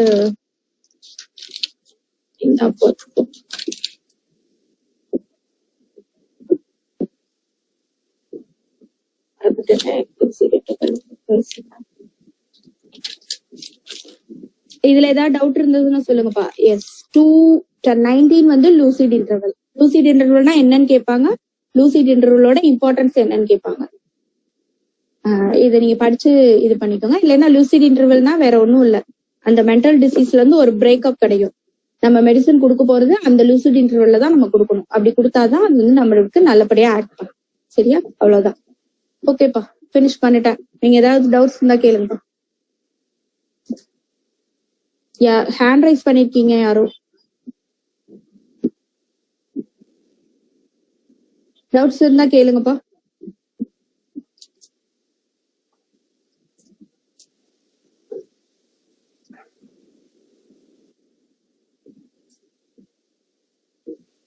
அப்புறம் ஹனிமான் வந்து அந்த இன்சைன்ல வந்து ஃபாஸ்டா போயிட்டேன். அதனால நான் இத டைப் பண்ணிருக்கேன்ல, சரி நீ சொல்லு. சரி சரி சொல்லு. அப்படியே அனுப்பி விடுறேன். Okay good. ஆட் பண்ணிட்டு அப்புறம் ஷேர் பண்ணிடுறேன். ஓகே, நான் டைம் கன்சூமுக்காக ரொம்ப ஃபாஸ்டா போனேன். மேடம் வந்து டைப் பண்ணிருக்காங்க, நான் உங்களுக்கு குரூப்ல போட்டு விடுறோம். அப்புறம் ஹனிமேன் வந்து அந்த இன்சைன்ல வந்து கியூர் பண்ணுவார்ல, அந்த ஹிஸ்டரிய படிச்சு வச்சுக்கோங்க. அது ரொம்ப இம்பார்ட்டன்ட் ஹிஸ்டரி. அந்த அசைலம்ல கியூர் பண்ணுவார்ல, அதுக்கு முன்னாடி சைக்காலஜிக்கல் ட்ரீட்மெண்ட் எப்படிலாம் இருந்துச்சு, ஹனிமேன் வந்து அதை எப்படி மாத்தி அவங்க வந்து கியூர் பண்ணாரு அப்படின்றதுதான் அந்த அந்த அசைலம்ல இருக்கிறது வரும். சோ அது இம்பார்ட்டன்டா கேட்கலாம் மேபி. அது ரொம்ப இம்பார்ட்டன்ட். அதோட இயர் எல்லாம் கூட கேட்கலாம். ஆமா, இயர், அவர் பேரு, அந்த அசைலம் நேம், ஹனிமன் எத்தனை வருஷம் அங்க இருந்திருப்பாரு, 1 year இருந்திருப்பாருன்னு நினைக்கிறேன்.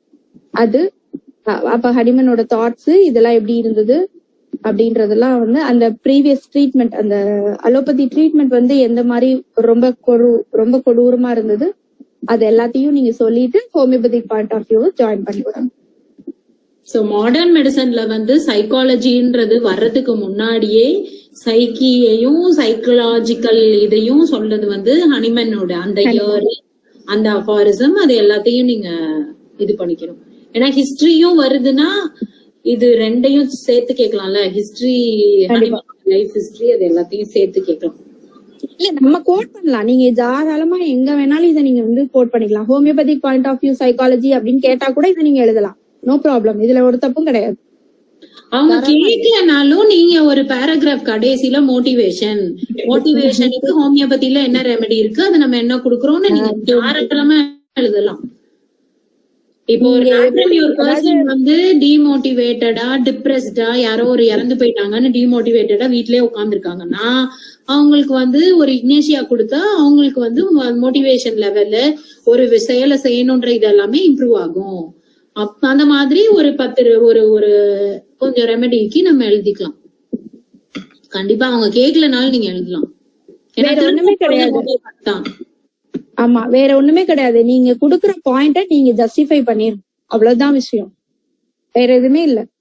இத மட்டும் நீங்க கரெக்டா பண்ணிட்டீங்கன்னா மார்க் சூப்பரா கிடைச்சிடும். அந்த ஜஸ்டிஃபை பண்ணதுக்கு தான் இப்ப நாங்க எடுத்த செஷன்ஸ் எல்லாமே. இது எல்லாத்தையும் கோட் பண்ணி எடுத்துட்டீங்கன்னா பிரச்சனையே வராது. ஓகே, எப்படி இருந்தது அட்லீஸ்ட் அந்த கருத்தாவது சொல்லுங்கப்பா. செஷன் எப்படி இருந்தது? இன்னும் வேற மாதிரி என்ன மாதிரி பண்ணலாம் அப்படின்ற சஜஷன் இருந்தாலும் சொல்லுங்க. உங்களால பேச முடியலன்னா சாட்டிங் போட்டு விடுங்க, இன்கால் மெசேஜ்ல போட்டு விடுங்க, எதுனாலும். I hand over to Reshma. Reshma, you take this job, please. Yes ma'am, yes ma'am. Hand rice பண்ணி இன்னைக்கு செஷன் வந்து ரீகோ சான் அவங்க முன்னாடியே பண்ணியிருந்தாங்க மேம். ஓகே, இன்னைக்கு செஷன் வந்து ரொம்ப சூப்பராகவே போச்சு. செண்பகா மேம் வந்து ரொம்ப அழகா நிறைய ரியல் லைஃப் எக்ஸாம்பிளோட சேர்த்து வந்து நமக்கு சொன்னது வந்து புது விதமான ஒரு அண்டர்ஸ்டாண்டிங்கா இருந்தது. ஸோ இப்போ எல்லாருமே இந்த மீட்டிங் எப்படி இருந்துச்சுன்ற கருத்து வந்து ஒருத்தரும் சொன்னீங்கன்னா நல்லா இருக்கும்.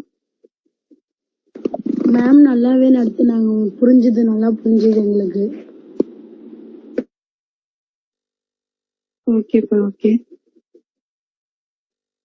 வேற சிவா, நீங்க சொல்லுங்க.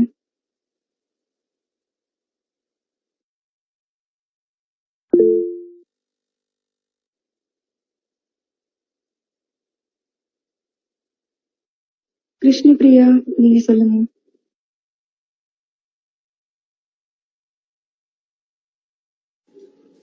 ஒரு கொஸ்டின் வந்திருக்குன்னு நினைக்கிறேன். Brain and nervous system படிச்சுக்கோ.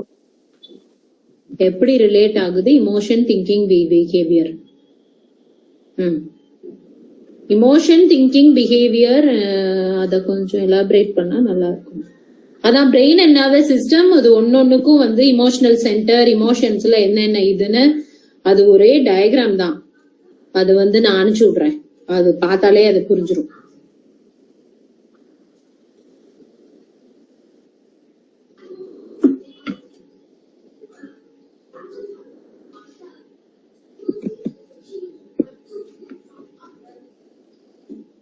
Okay okay ma'am. வேற எதுவும் டவுட்ஸ் இருக்கா இல்லைன்னா மீட்டிங் வந்து எண்ட் பண்ணிக்கலாம்? Super ma'am. Okay ma'am. Wonderful session ma'am.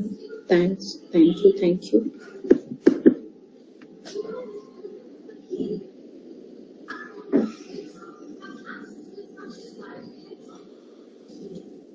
Super சென்பா. Okay, thank you. Bye. Fantastic. Thank you so much. Bye bye. சரி, பை. எல்லாருக்கும் தேங்க்யூ சோ மச் பா, கலந்துக்கிட்டவங்க எல்லாருக்கும். Bye bye. Bye. Wish you all the best. சூப்பரா எழுதுங்க.